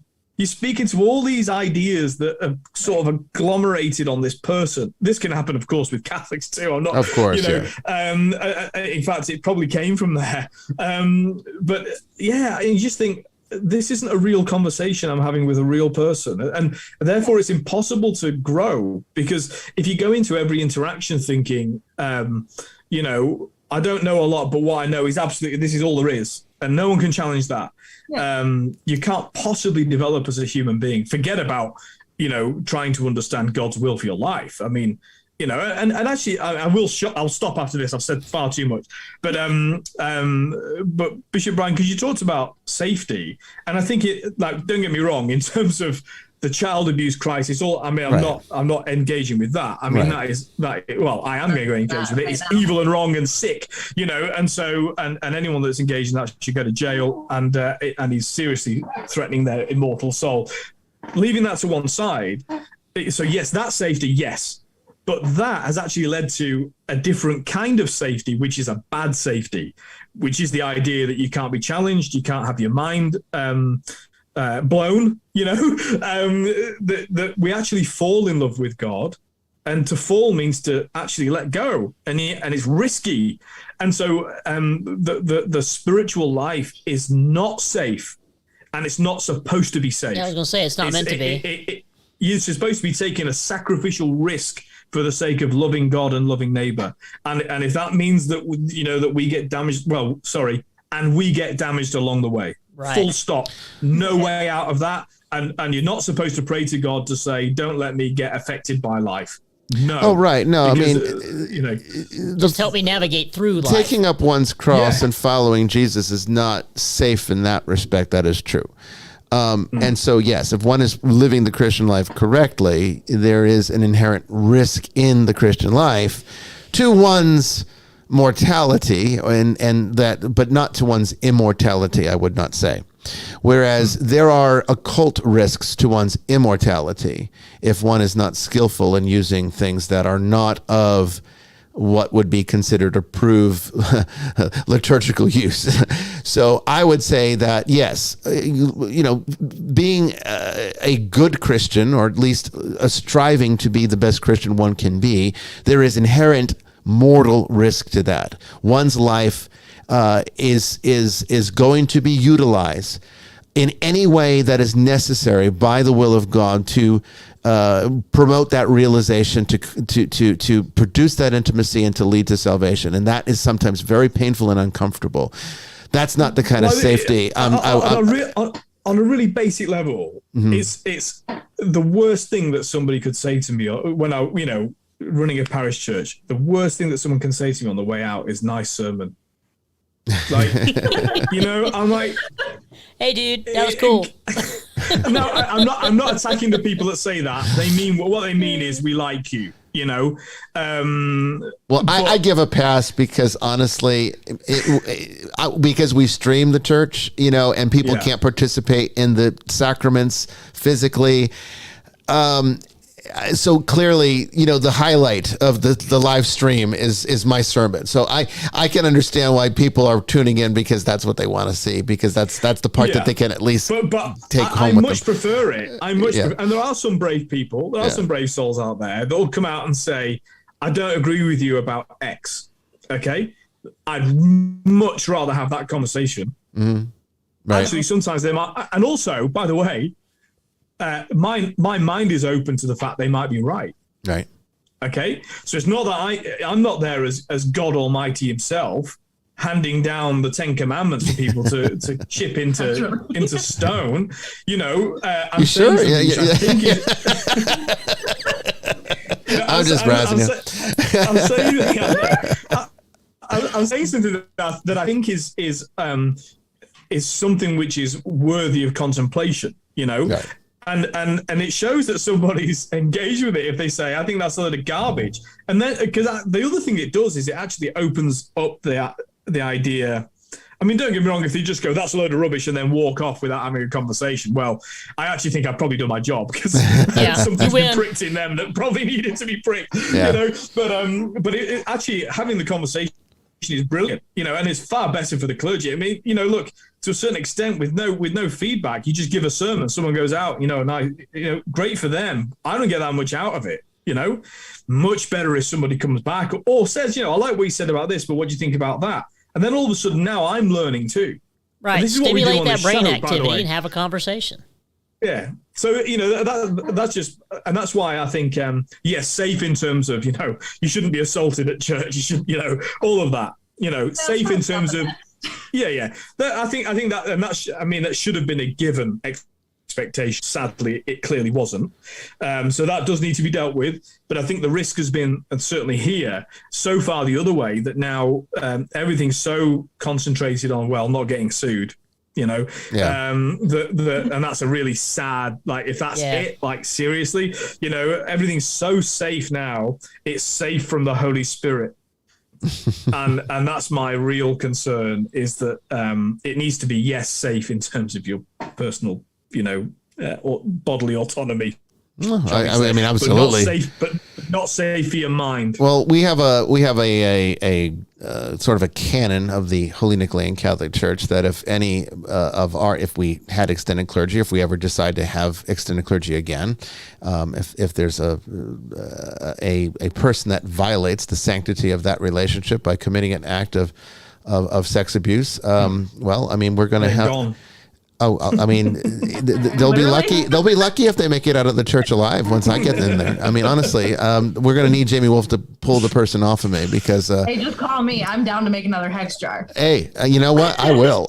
I have no problem with that. See, that's another tool in the toolbox. It is an absolute tool. Okay. And I mean, you know, that's an interesting thing as far as, like, one of the things I get, Andrea, a lot, you know, is cases coming in where people say that they've been hexed. They want somebody to remove this, and they go to these practitioners and it doesn't work. So now they come to an exorcist. What would you do? What would you suggest to somebody that feels that they have had a hex put on them? What can they do to remove it themselves? When you actually have a hex put on you, if you're not experienced in it, there's really not much you can do. Right. But having a hex put on you is very, very fucking rare. Like, very rare that you will actually have someone else put a hex on you. You can probably hex yourself really easily. Like, it's really easy to do that on accident. Yeah. But someone else doing it to you, probably not. And why is that? Is it because people aren't doing it, or is it because they're just not good at doing it? Both. Doing a hex is a lot of fucking energy. Like, you have to have a lot of energy I remember after I did that, I had to fucking go to sleep for like a whole day. I didn't post on TikTok that entire week. Yeah, it's no different from when we do resolutions and we're down for a couple of days. Goes out. Right. What about people, though, that engage in the higher forms of magic, ceremonial magic, where they conjure demons to perform these actions for them? They're stupid.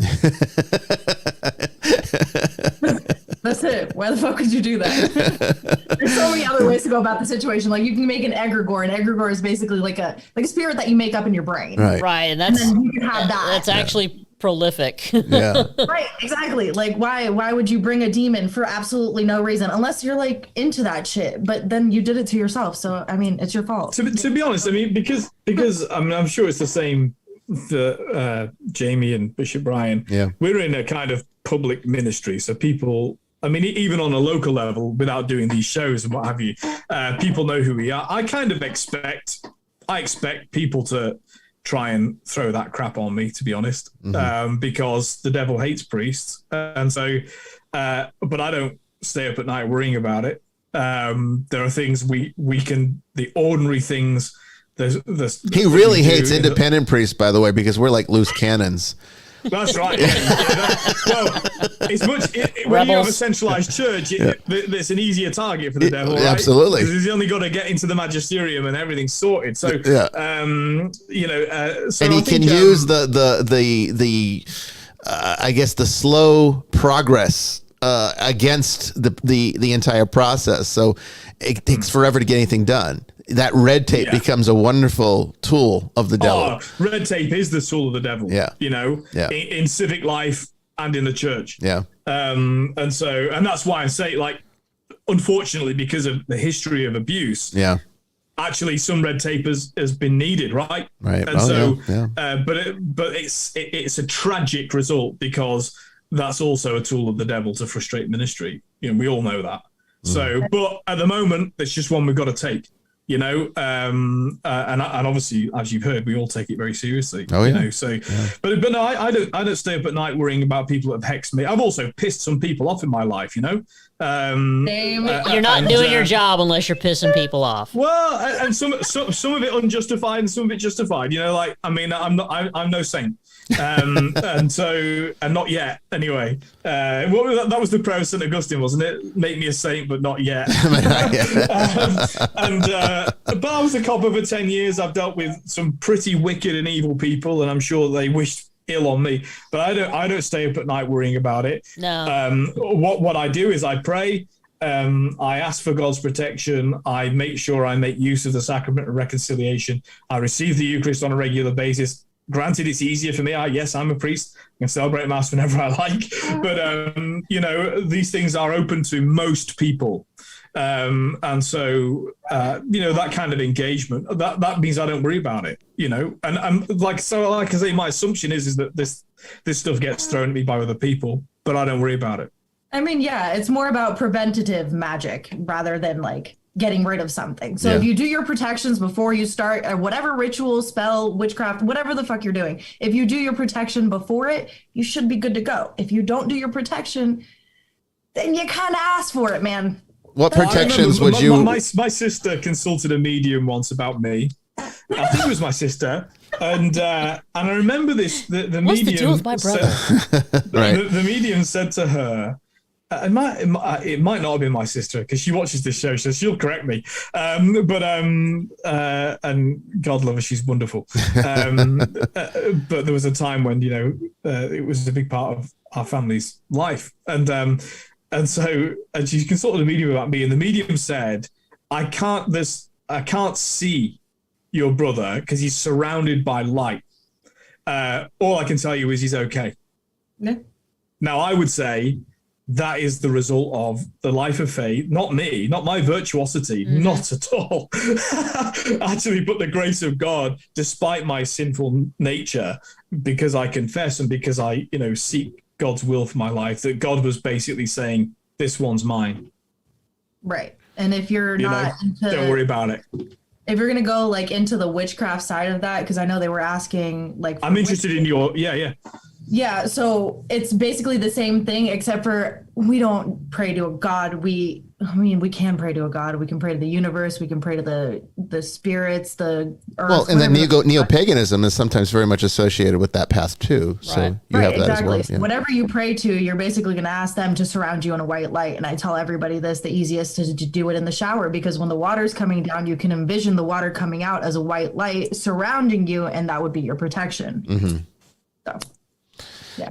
So you say that's like the best, what would you say in terms of like, I know casting a circle, for example, or people sometimes will burn Palo Santo wood. I know that's a big one that we see, right? Palo Santo, white sage. White sage. There's also the lesser banishing ritual, the pentagram.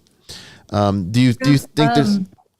The sage and the Palo Santo is like a touchy subject, because that would be cultural appropriation unless it's part of your culture. So Palo Santo comes from Venezuela. Mm-hmm. So natives down in South America and Central America should use Palo Santo, and white sage is for Native Americans, and they're only, it's not even, I was talking to one of them Native Americans that are on TikTok, and it's not even for protection for them. It's part of their rituals.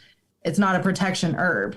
So if you're going to do a smudging stick, you can use like cedar wood or rosemary. And if you're going to do, you can also even make like your own incense with sandalwood or frankincense and myrrh. Yeah, cedar's very good. My log cabin's made of cedar and pine, so I feel pretty protected. That's an interesting thing you said about cultural appropriation. I mean, I know you mentioned that before in the first hour, and we're now actually approaching this the end of the second. So when we come back, I'd like to actually ask you, Andrea, a little more about that, because I know that it's a big deal and everyone's burning their Palo Santo and their sage everywhere, and I don't think they know what they're doing. It's about relationship. It is. We'll be right back after this. Don't go away.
Welcome back, everyone, to the third and final part of Vestiges After Dark. We are talking with Andrea about her experiences and her work and curses and witchcraft and just about everything under the sun tonight. We're still taking your questions from the chat room, and we would really love if you'd call into the show and ask a question directly or give us your thoughts and ideas. The number is 347-514-7150. That's 347-514-7150. Enter PIN number 3768923 to be entered into the queue. You can also call free international on Skype by dialing up Eye of the Seer. We'll take your call that way. When we come back here, more questions, and the discussion continues. Don't go away.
Well, when we were at break, I noticed that there had been some frame drops, but not enough to disrupt the stream. So I think we're on the right track. Maybe there still needs to be some adjustment.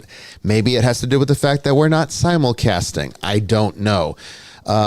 Again, the stream on Spreaker is perfect. So I guess we are kind of simulcasting. The audio is going out to a different location, and that becomes part of the podcast that goes out to all the podcast providers. But the only video tonight is on the YouTube channel. And even though there was some buffering, we didn't lose connection. So I think what we'll do is next week, we will try to simulcast again, and maybe I'll tweak some more of the settings and see if it improves, and we'll give it another go. But if it cuts out again, I think we're just going to have to get rid of the simulcasting, unfortunately, and just go direct to YouTube, because it looks like this is working.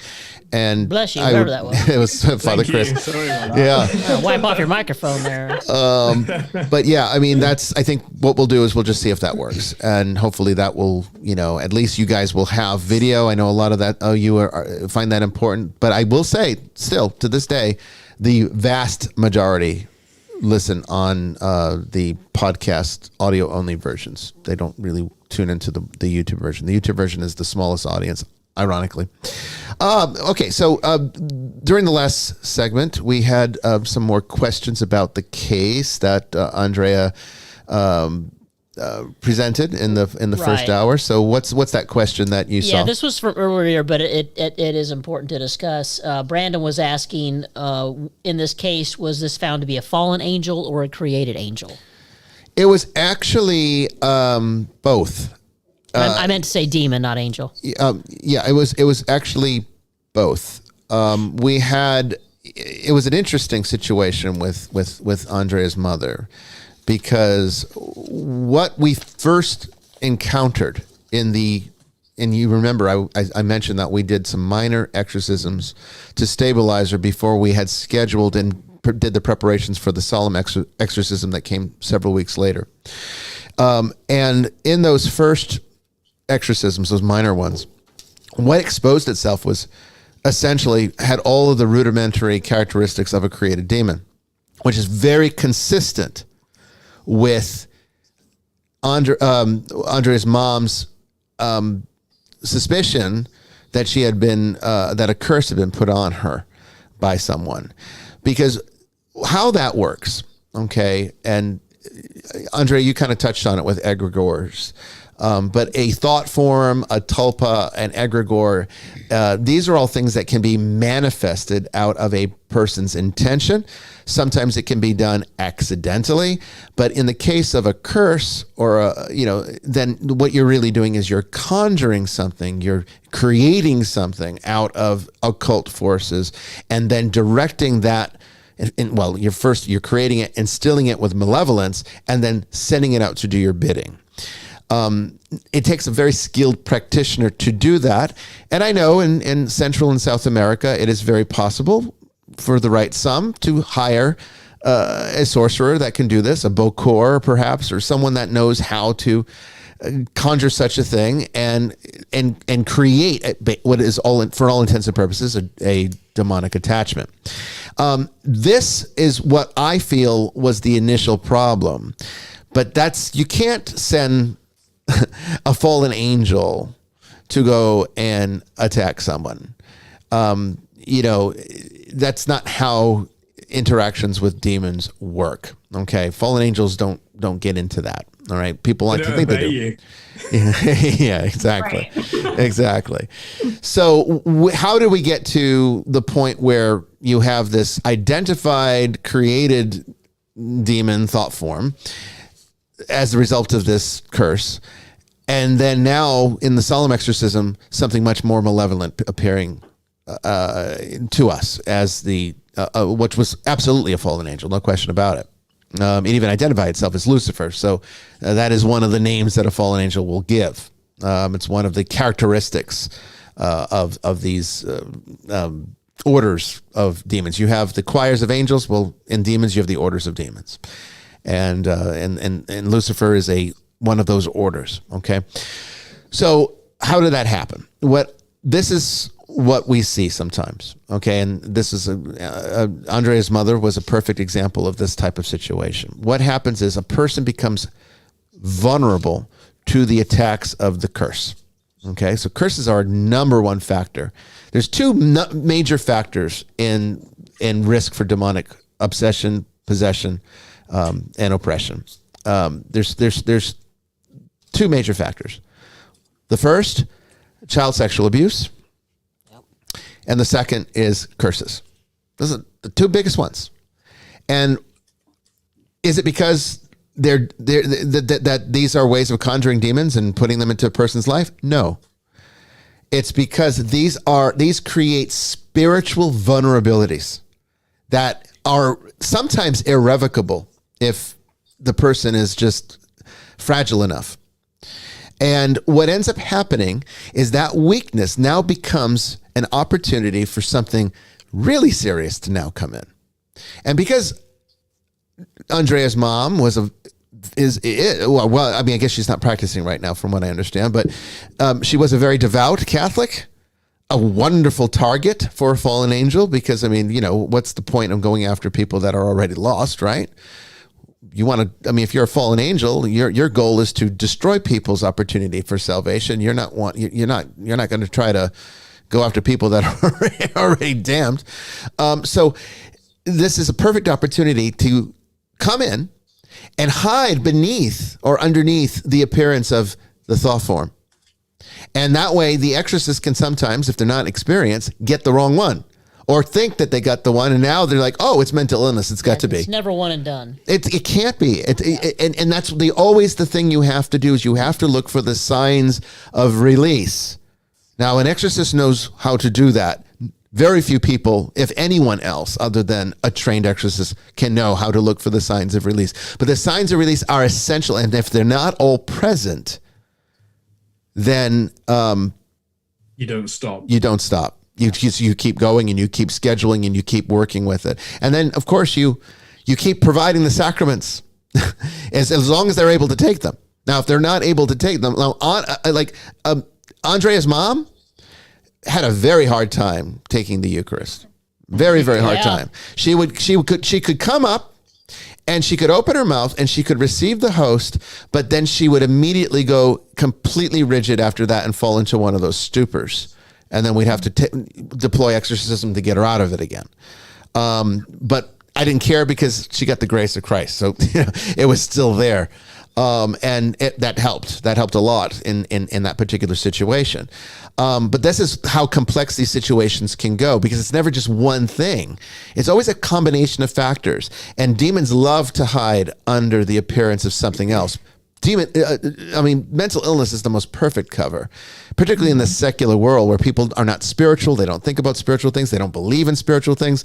And so therefore it's very, very easy for them, which is why, Andrea, I love talking to witches over atheists any day, because I don't find much that I don't relate to in talking to a witch outside of perhaps the specifics of theology, which there may or may not be disagreement, but then with a Christian witch, there really isn't even disagreement there. I get along with witches. Most of my best friends are witches. I don't really have many normal Christian friends. In fact, most of my Christian friends I don't relate to at all, except for the people that are part of our church, and they're all here because of similar reasons that I'm here, is that we're all looking for a better experience, a better environment in which to practice our Christianity away from all the politics and nonsense that sometimes happens in these larger institutions. So, so I get it perfectly. But what people don't understand is that it's a very complex process, and you need to follow protocol. You can't be too creative with the process, like these phone exorcisms and these people that charge, like that guy that charges I'm not even going to mention his name, $700 or $800 for like some kind of Skype exorcism. I can't stand that. Or people that make bullshit. I'll just briefly come in because it answers a question that Lara asked earlier on. Oh, okay. About what we think about Benny Hinn's exorcisms. And I think it's in the same category. Yeah, I don't think about them. Well, no, yeah, but I think it's in the same category of saying can the Holy Spirit act through Benny Hinn to expel a demon? Of course. Yeah. Yes. I mean, he's a baptized Christian, presumably. So exactly, and I've seen Protestant exorcists, right? There's a famous one. He's in America. He's actually not a bad dude, and he and Father Gabriel Amorth became friends, and what have you. So again, this isn't me bagging on Protestants. Yeah. But I think it was interesting that he was very keen to learn from Father Amorth, because the whole point is that I haven't got it to hand. I did yesterday when we were on the podcast, but in the ritual, we don't make it up. It's something we've received from God via the church, and it's been practiced and used over hundreds, if not 1,500 years, probably, likely. And so the difference is that, when we're using a liturgy authorized by the church, we know that we're doing it in the name of Christ and as has been laid down by him. However, perfectly or not, we understand that. Like Benny Hinn and more Protestant traditions where it's more extemporaneous, if you like, yet the intention or the ability of that person becomes far more important. And that's why it's less certain. Or where they have the charism, because I mean, it is a charism of the Holy Spirit. It's a charism. Yes. Yeah. And some people are gifted with this. I've even met non-Christians that were gifted with this. Yeah, I agree. Yeah. The difference is that for a priest, an ordained priest, whether they've been given the charism by God or not, they're now given the authority. Yes. And so, I agree. It's best if they've got the charism too. And most the authority and the charism is the best combination to have both of them. Yeah. So the answer is yes. Benny Hinn can perform exorcisms. I don't know that much about him, although I have met him. Have you? And he came out of Australia. Did he really? Oh, I mean, he was a controversial figure a while back. I mean, remember people were accusing him of being a fraud. Yeah, I know there were accusations that he had actors planted in. That's pretty. Because he does healings too, right? And they would have. Apparently, there were accusations. From what I recall, I could have gotten this wrong, so don't quote me on this. Look it up. But I do recall back when I was in, I think, high school, I mean, going back quite a ways, that there were accusations that there were people that were planted in the audience that were pretending to have some kind of ailment, and then he'd come up, lay hands on them, they'd be slain in the spirit and fall backwards. But again, you've given a great explanation as to why, although people rail against the structure of the church and it's kind of bureaucracy and what have you, it guards against that, the kind of trust me, I mean, I'm not saying this for any other reason than by way of example. I think I'm a fairly charismatic person in as much as I think I can draw people to me. Right. But you know what?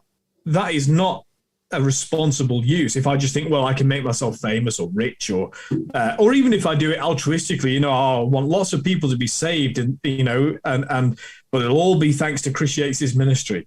That's a really bad way to think about service of the Lord. And that's why I'm really strong on a priest is a priest is a priest, and a priest can boringly read out the prayers of the church. It's still mass.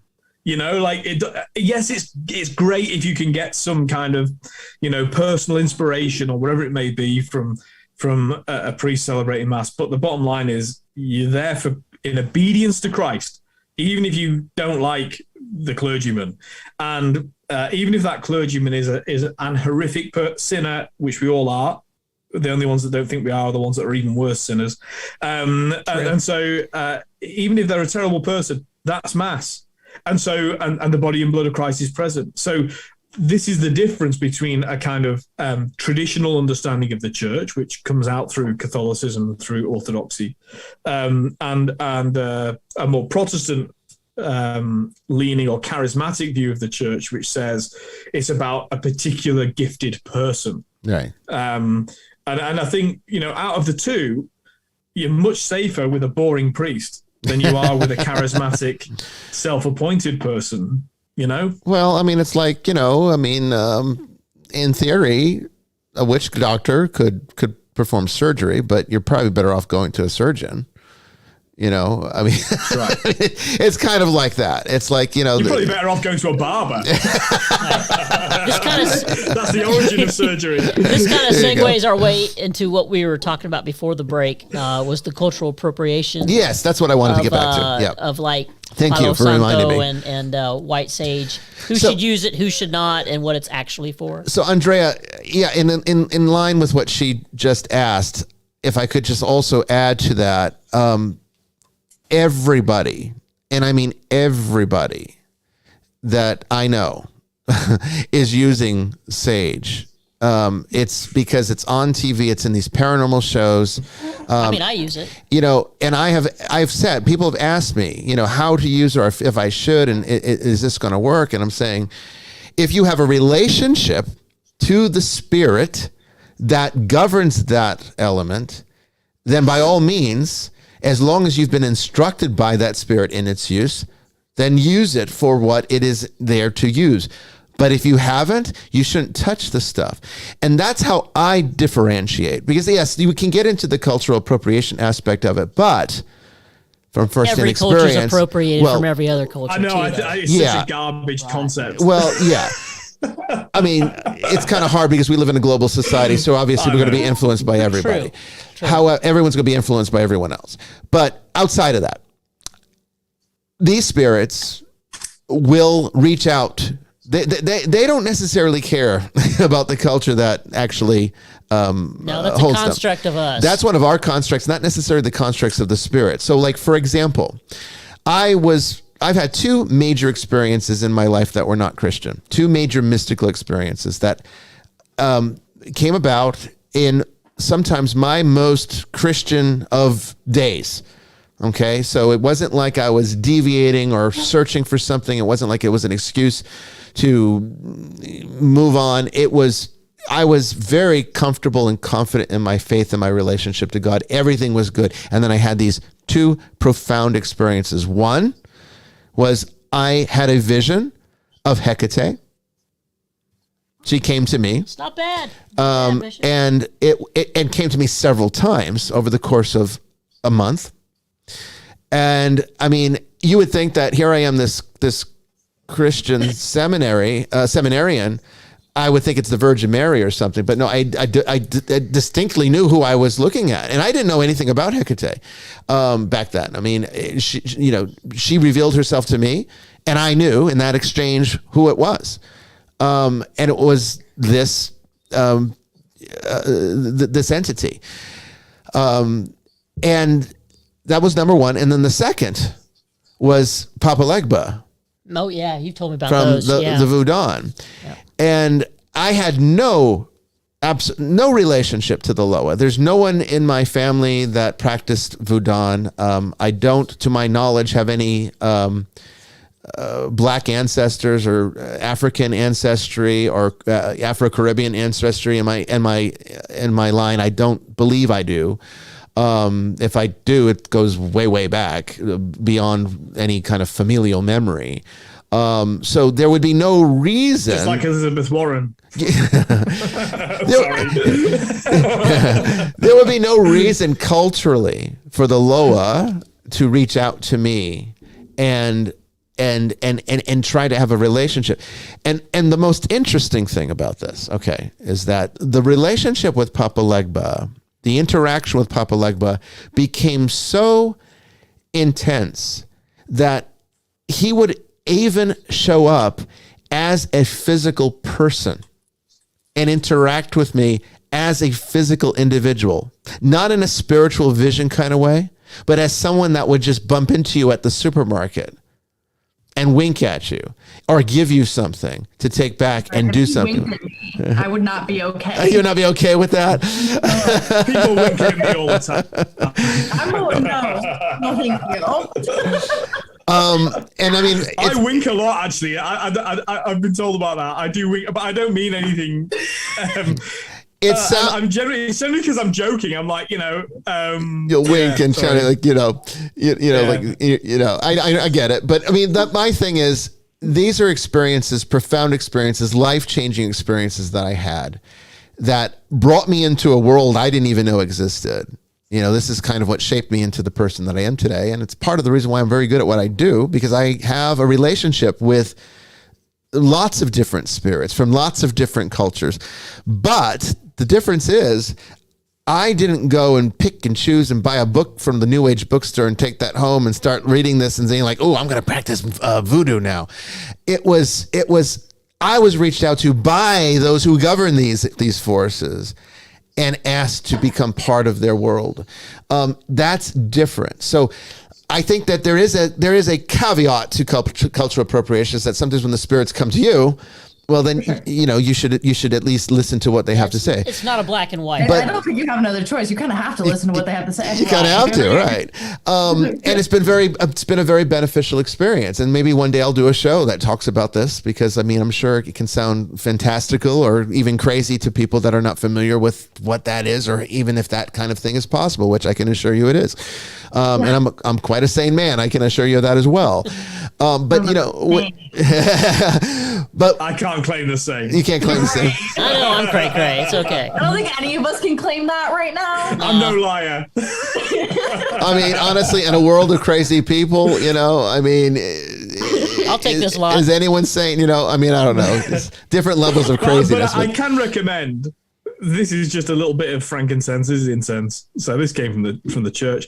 And you can appropriate that. Is that okay? Well, that's right, because of course Christianity is not one culture, and so therefore kind of trying to give your Christianity to like everyone for free. Well, so. there's a for reason free for and by force. Quite a few. There's a whole book about it. Yeah.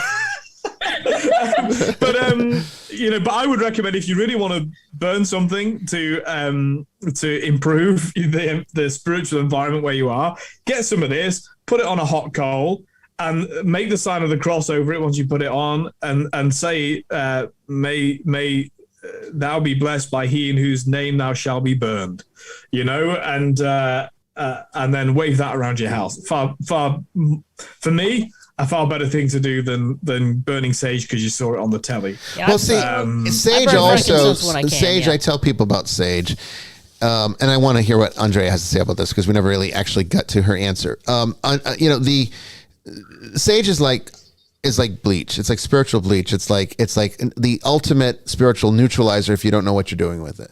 So when people just appropriate it in the true sense, where they don't have a relationship with the spirits that govern it, they don't know what they're doing. They weren't born into the culture and how to use it properly. They just buy it and burn it.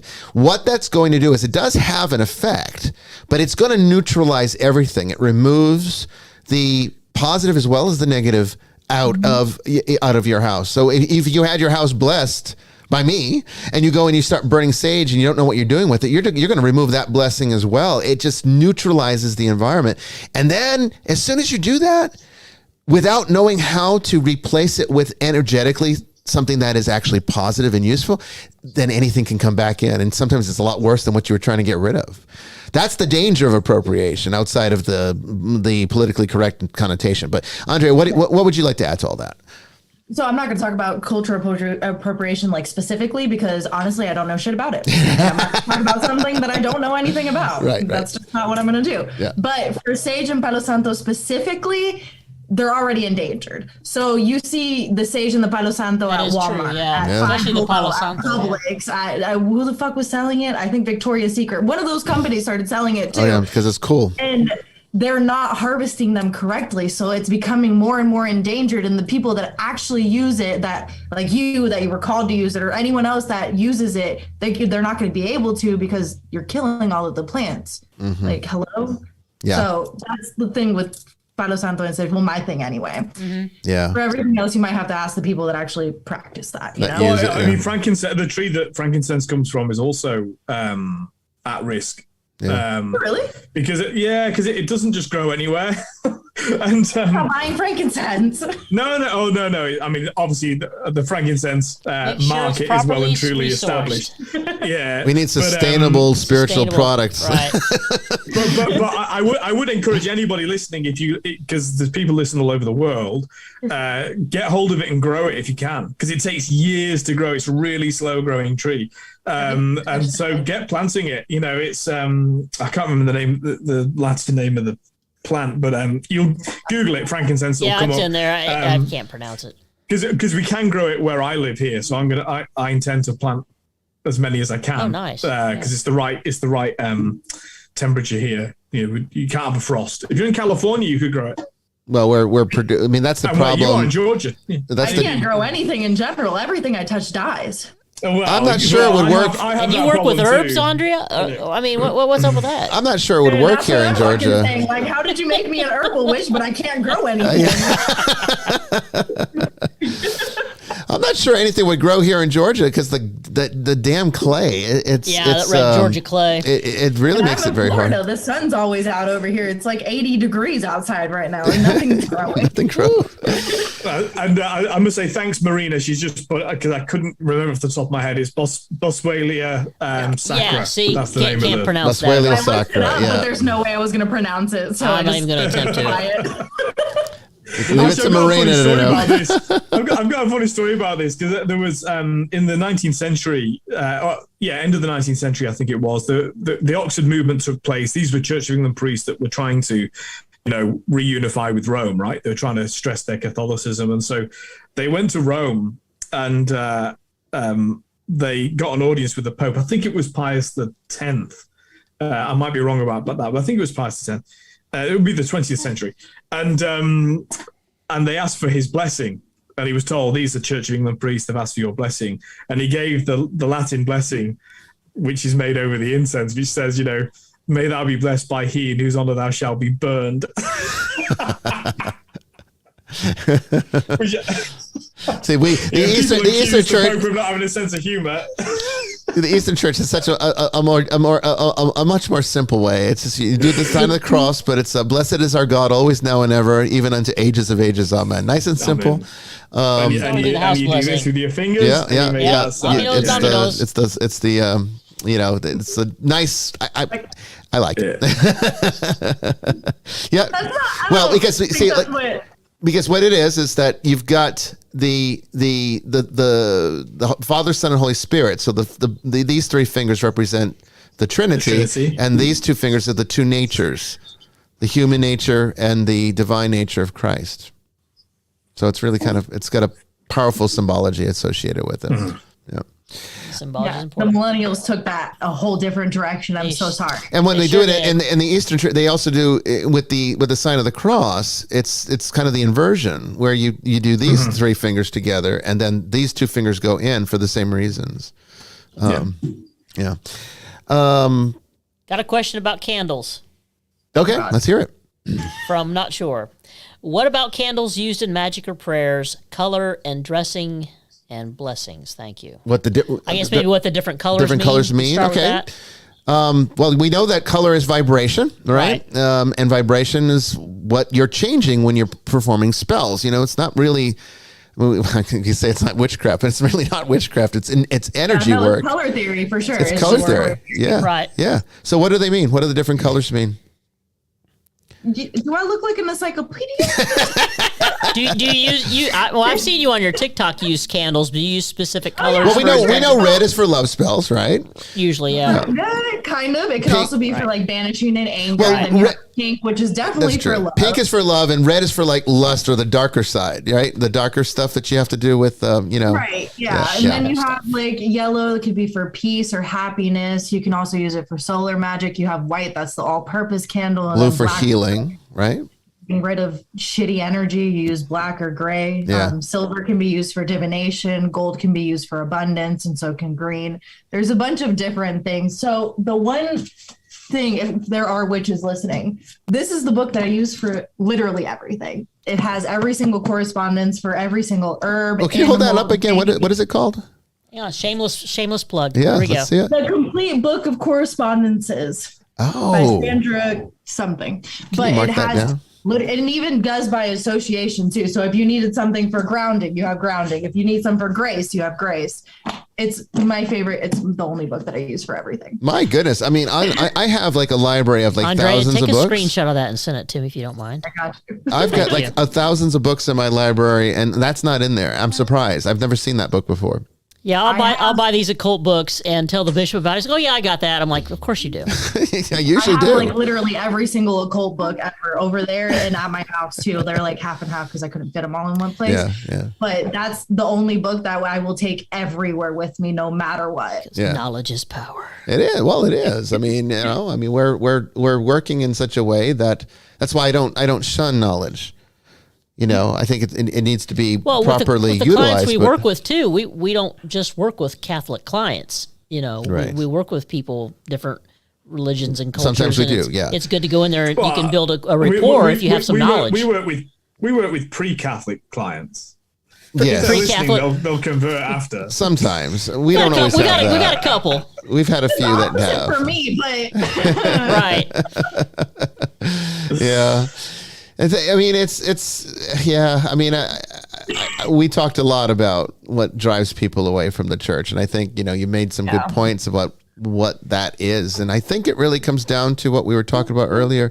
There is a fundamental lack of proper education, just as like how you were saying what you were taught and how Father Chris came in and said, but that's not what the church teaches. It's like, but that's not what the teachers of the church are teaching. That's the problem. I have an idea, guys. Oh, one of the major problems. I'll let you go with that idea in a second. But one of the major problems is Catholic schooling.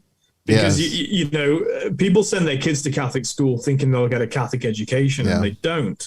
Now, there's a sort of genuine juxtaposition, because that's the expectation of parents.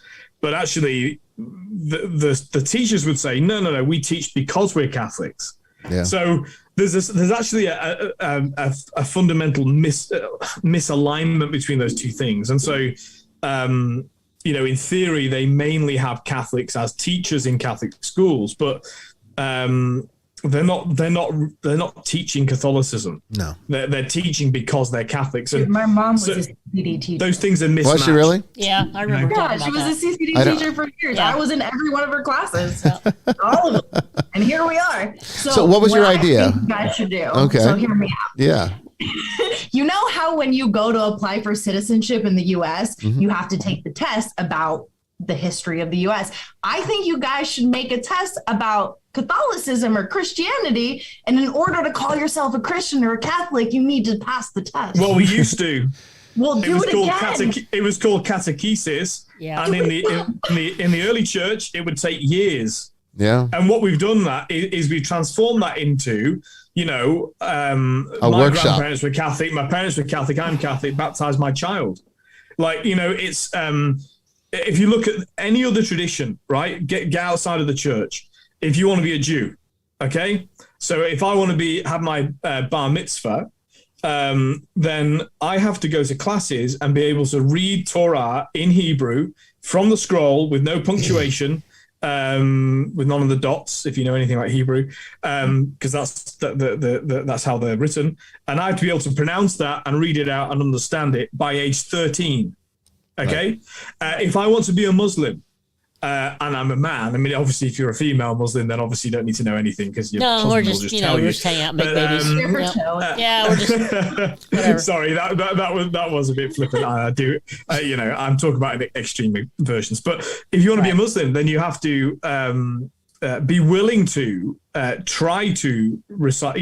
Not everyone's a hadith, but you have to be willing to memorize verses from the Quran. You certainly have to memorize enough to be able to. Kind of affirm this in the mosque. And in Christianity, we put kids at the back of the church and ask them to color in a picture of Jesus. That's true. And then tell them to go in the hell later on. No one will be harsher on the church than me when it comes to that. Yeah. Catechesis is weak. No, now, that's not true in the Eastern Orthodox Church. And if you don't believe me, try and convert. They'll do everything they can to dissuade you. I've experienced that. They'll do everything they can to dissuade you, and it's because they're really saying it's not that we're saved by our hard work, right? That's not that they're not making that statement. But what they're saying is, if you want to be fully engaged with what they would see as the true Catholic Christian Church, then it's going to require a lot of you, and they're right. Oh yeah. In other words, they're honest. And so their honesty says that, this is hard. And so this might not be for you. So really think about it. I prefer that approach. Me too, because you got all the people in America talking about they're Christian, but they're over here killing people. And they're like, oh my God, we're so sorry. Well, most Americans are deists, really. And kind of like... Because it was formed by deists. We spoke about that yesterday too. Yeah, we did. You know, I mean, look, deism's better than atheism. In as much as long as you believe there's something bigger than the bloody government, you know. Lord. So the government, otherwise the government's God and we're all screwed, right? So They want you to think that. yeah. So give me a deist over an atheist, you know. But deism is not enough. And well, it's got the clock. It's basically a clockmaker God, right? It's like he set the world into motion, and then just left it, and then went to smoke a pipe. Goodbye. The Gandalf God. Yeah. What do we have? We probably have time for maybe a couple more. Do you see any others there? Someone asked, and I'm not real familiar with this, so maybe you can touch on it, or Andrea. What are the roots of Thelema magic? Oh, Thelema. That's Crowley's magic. Oh, it's Crowley? Okay, that explains that. Thank you. Yeah, that's dark, typically dark. It's very ceremonial. I would dissuade anyone of, I'm going to go ahead and pass on that one. Pass on that one. You don't seem to like ceremonial. You don't seem to like ceremonial magic, do you? Oh, sorry. No, not at all. Is it because of it's the conjuration aspect of it? Is that what it is? No, it's because everything, I feel like it's too organized for me. There's too many rules. Yeah, well, that's true. Sometimes there's too disciplined. She's a millennial. They can't cope with discipline. That's fucking stupid rules, man. I'm defending my Gen X nature. Millennials don't even like themselves, so you got it. That is true. They're born depressed. God love them. Right, exactly. That's like the good news is we wish. The good news is they own no property and have no money, so they can't do anything. Yeah, the government's definitely not helping them on that. Yeah. Like, why don't you pay your taxes? Well, what the fuck are they going to take from me? I have nothing. Right. Squeezing blood from a turnip. Yeah. The one that gets me, I'm sorry, this is a rant now, but I was at a restaurant on Friday night. So really, we went away, Jen and I, over the weekend, and went to this. It's like you never know it was a brilliant restaurant. It's very understated, and you can't book a table. You just have to turn up. But the chef is amazing, and you know the difference that makes. And I was there, and and you go and order at the counter. It's kind of no frills, but brilliant food. And this guy was behind me at the counter who was obviously very wealthy. And if you own a house in the Blue Mountains, you're generally going to be a rich Sydney retiree, shall we say. Right. And then there he is. And I'm thinking, I job I can to scrape a living to support my ministry. And then he's there and he whacks out his senior's card and gets an instant discount. Now, I just think and fair enough, hey, they're a business. They're not forced to do it. They choose to do it. That's up to them. Good luck to them. But I thought, that is kind of everything that's wrong with our culture, is that the people with everything get the discount and those of us with bugger all are paying in. Like, it's just so funny. Hey, a senior's a senior. Yeah. I know. But I just turned 50 and I'm getting stuff from AARP and AMAC, and I'm like, to hell with all y'all. Shred that stuff and throw it away. I don't want to hear from y'all. I'll be 30 next, and I don't want to do this anymore. So 30, my God, I don't even remember 30.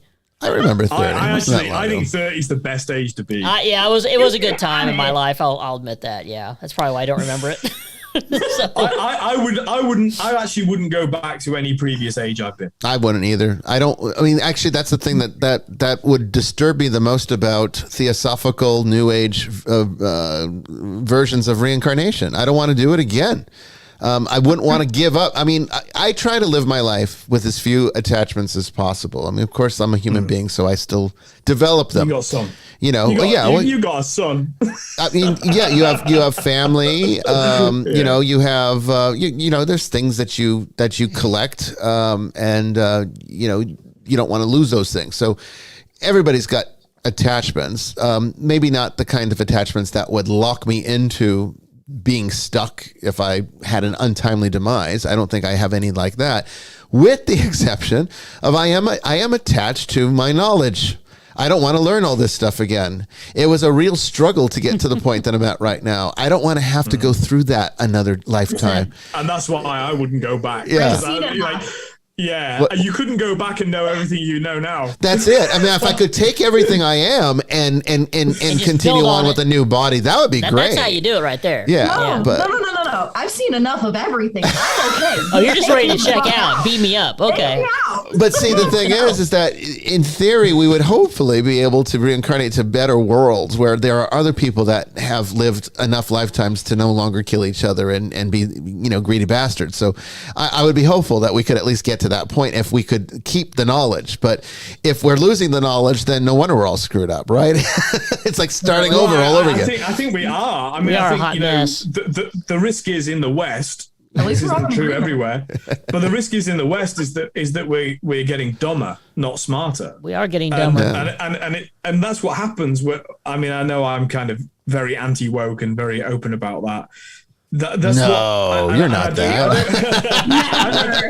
I don't question, like, their motivation is to want to be kind. I'll give the devil his due. I'll say that, their motivation might be good, but they can't see how stupid the tactic is, and look, I've kind of given up trying to fight or argue with people like that because they don't understand what argument's about and what it's for. That actually the point of an argument isn't to win or lose, it's to grow. Anyway. Woke is just pure authoritarianism. That's all it is. Oh, of course it is. Yeah. That's all it is. You can't say that anymore. I'll get the police to arrest you because I feel hurt. I know. Really? Sorry about your spine. Yeah. It's like, I'm it's like not a policeman anymore. It's like those kids, in the playground that, you did something that, I'm telling. They point at you. They go, "I'm telling." It's like that. Very large now. It's the adult version of it, if you can even call it adult. I mean, it's just that's being too kind. I mean, that's all it is. It's bullshit. Like most things in the world. Mm-hmm. Get through life. We can be nice to probably everybody. take Stop one being more an asshole. That's all you got to do. That's right. We could probably take one more If you're question. an asshole, own it. Right. Just own it. Whatever it is. I mean, that's the thing Own that it when you offends me are. the most about it is that you're an asshole and you think that you're better than everyone else on top of right. it. That's Then the you're worst just kind a of butthole. asshole. That's it. What's that? Yeah. Then you're just a butthole. You're not even an asshole. Right? Just be nice to each other, for Christ's sake. So this, I don't know if we can answer this in just a few minutes. Someone, try. I didn't write down who asked it. Okay. What about the horned god and goddess? Okay. Now we get some good pagan stuff. I love the That was a horn. very Right. general question. Right. Well, let's. I could tell you a little bit about that's very interesting about that. Okay, so God- in gods of the hunt. the earliest forms of religion that we have recorded, okay, back in pre-shamanic to shamanic times, what you didn't really have a large pantheon of gods like you have in paganism, because paganism is actually a more modern thing compared to shamanism that can go back tens of thousands of years. Paganism doesn't go back tens of thousands of years. But shamanism does. Okay, so shamanism and animism are sort of the oldest religious systems that have ever existed, and in the beginning of man developing his spirituality, of course, it would be reflected in the two needs that are the most important thing to survival, because that's what ancient man was worried about. So you had two major concerns if you were an ancient person. Okay, you were worried about. You were worried about survival, but there were two things you needed to make sure that happened. You needed food, abundant food, and you needed to be fertile so that you could continue to reproduce and keep the culture going. So what you have in the horn god is the god of the hunt. The horns are because he takes on and embodies the characteristic of the very thing that you're trying to obtain through his intercession. And so you would pray to the god of the hunt in order to assure that you would get a successful hunt and feed your tribe or feed your community. Then if you were, and then the other side had to be dealt with, which is fertility, because infertility or, the risks of childbirth without modern technology and modern medicine was massive. So you would pray to the mother goddess who would who, if you look at the earliest effigies, are this woman with very large swollen breasts, like what you would see in Full of pregnancy, milk. Yeah. and then a very large belly because she's pregnant, and that is the goddess of fertility. So you have the god of the horn god is the god of the hunt, and then you have the goddess of fertility, which creates also the yin and yang, the polar conditions of the cosmos, represented in the two primary forces of survival. And that is what we maintained all the way through tens of thousands of years of shamanism. Okay. But as it always is, when a new culture comes in and has their own religious system that's oftentimes a more developed one, the gods of the old religion become the demons of the new. And so where did the horns and the devil come from? The horn god. Right. Because we demonized the horn god because we don't want people to worship. You don't want to worship this one. You need to worship our God. And the devil is our primary adversary. So we're going to make him look like that so that we can convince people that the thing that they're actually worshiping is really the bad guy. And every conquering culture does that. Yeah, they do. And that is the quickest and fastest way that I can give the answer. But Andrea, I want to give... It's also a very damaging image of the devil because... it kind of is, isn't it? Not damaging to the devil, damaging to us because we think unless it comes with horns and a red face, that it's not the devil. No. And actually, more often than not, the devil comes with seduction and with things that appear virtuous. It's always it's turned in on itself. It's virtue turned in on itself. That's the demonic action. It is. We don't really do the devil on our side. It's not really a thing for us. So. No. You wouldn't, would you? But I mean, you do have, though, the dark side. You just don't have one fundamental property of that dark side. Yeah, and the horn god and the goddess also changed over time, too. So now it's basically Hecate and Hades that are horn god and goddess. Yes, it evolves and it gets integrated into the paganism that came later. But I want to give you, we don't have much time. We got about a minute. You can tell everyone where they can find you, all of your social media channels. Just remind everyone, how can they contact you, get your services, purchase your products, all that stuff. You can honestly just go to moonstreetkits.com or go to Instagram, Facebook, TikTok, Pinterest. It's literally everywhere. I think I have a YouTube too. I posted one video of anxiety and I never did it again. Moon Street Kits, right? Kits. Moon Street Kits. Okay. Well, I just want to say thank you so much. It's been fantastic. Andrea, thank you for sharing your story. Thank you for coming on, And coming on. Anytime. Good to meet you. Take care. And Father Chris, thank you for being with us today. And Jamie as well. Thank you for coming out a second time. Good show. Yeah, we did 2 of these tonight. This week. Record? Yeah. I've been driving a lot. Yeah. The record, we're matching. We're all matching. Well, except for you. You're wearing orange, but well, she always has a to Harley be. Davidson She shirt. has to be. It counts. She has to be the Harley oddball. Davidson trumps everything. She has to be the oddball. Right. Otherwise, she's not happy. Why not? Well, everyone, we will be back next week there's not a show scheduled. We're going to try to get a guest in there, and it just didn't work out. So we'll be back probably with just basically open lines, open topics with Father Chris and Jamie Wolf, and we'll just go where it goes. Okay. Until then, I'll see you out there in the ether. Take care. God bless everyone. Take care, everybody.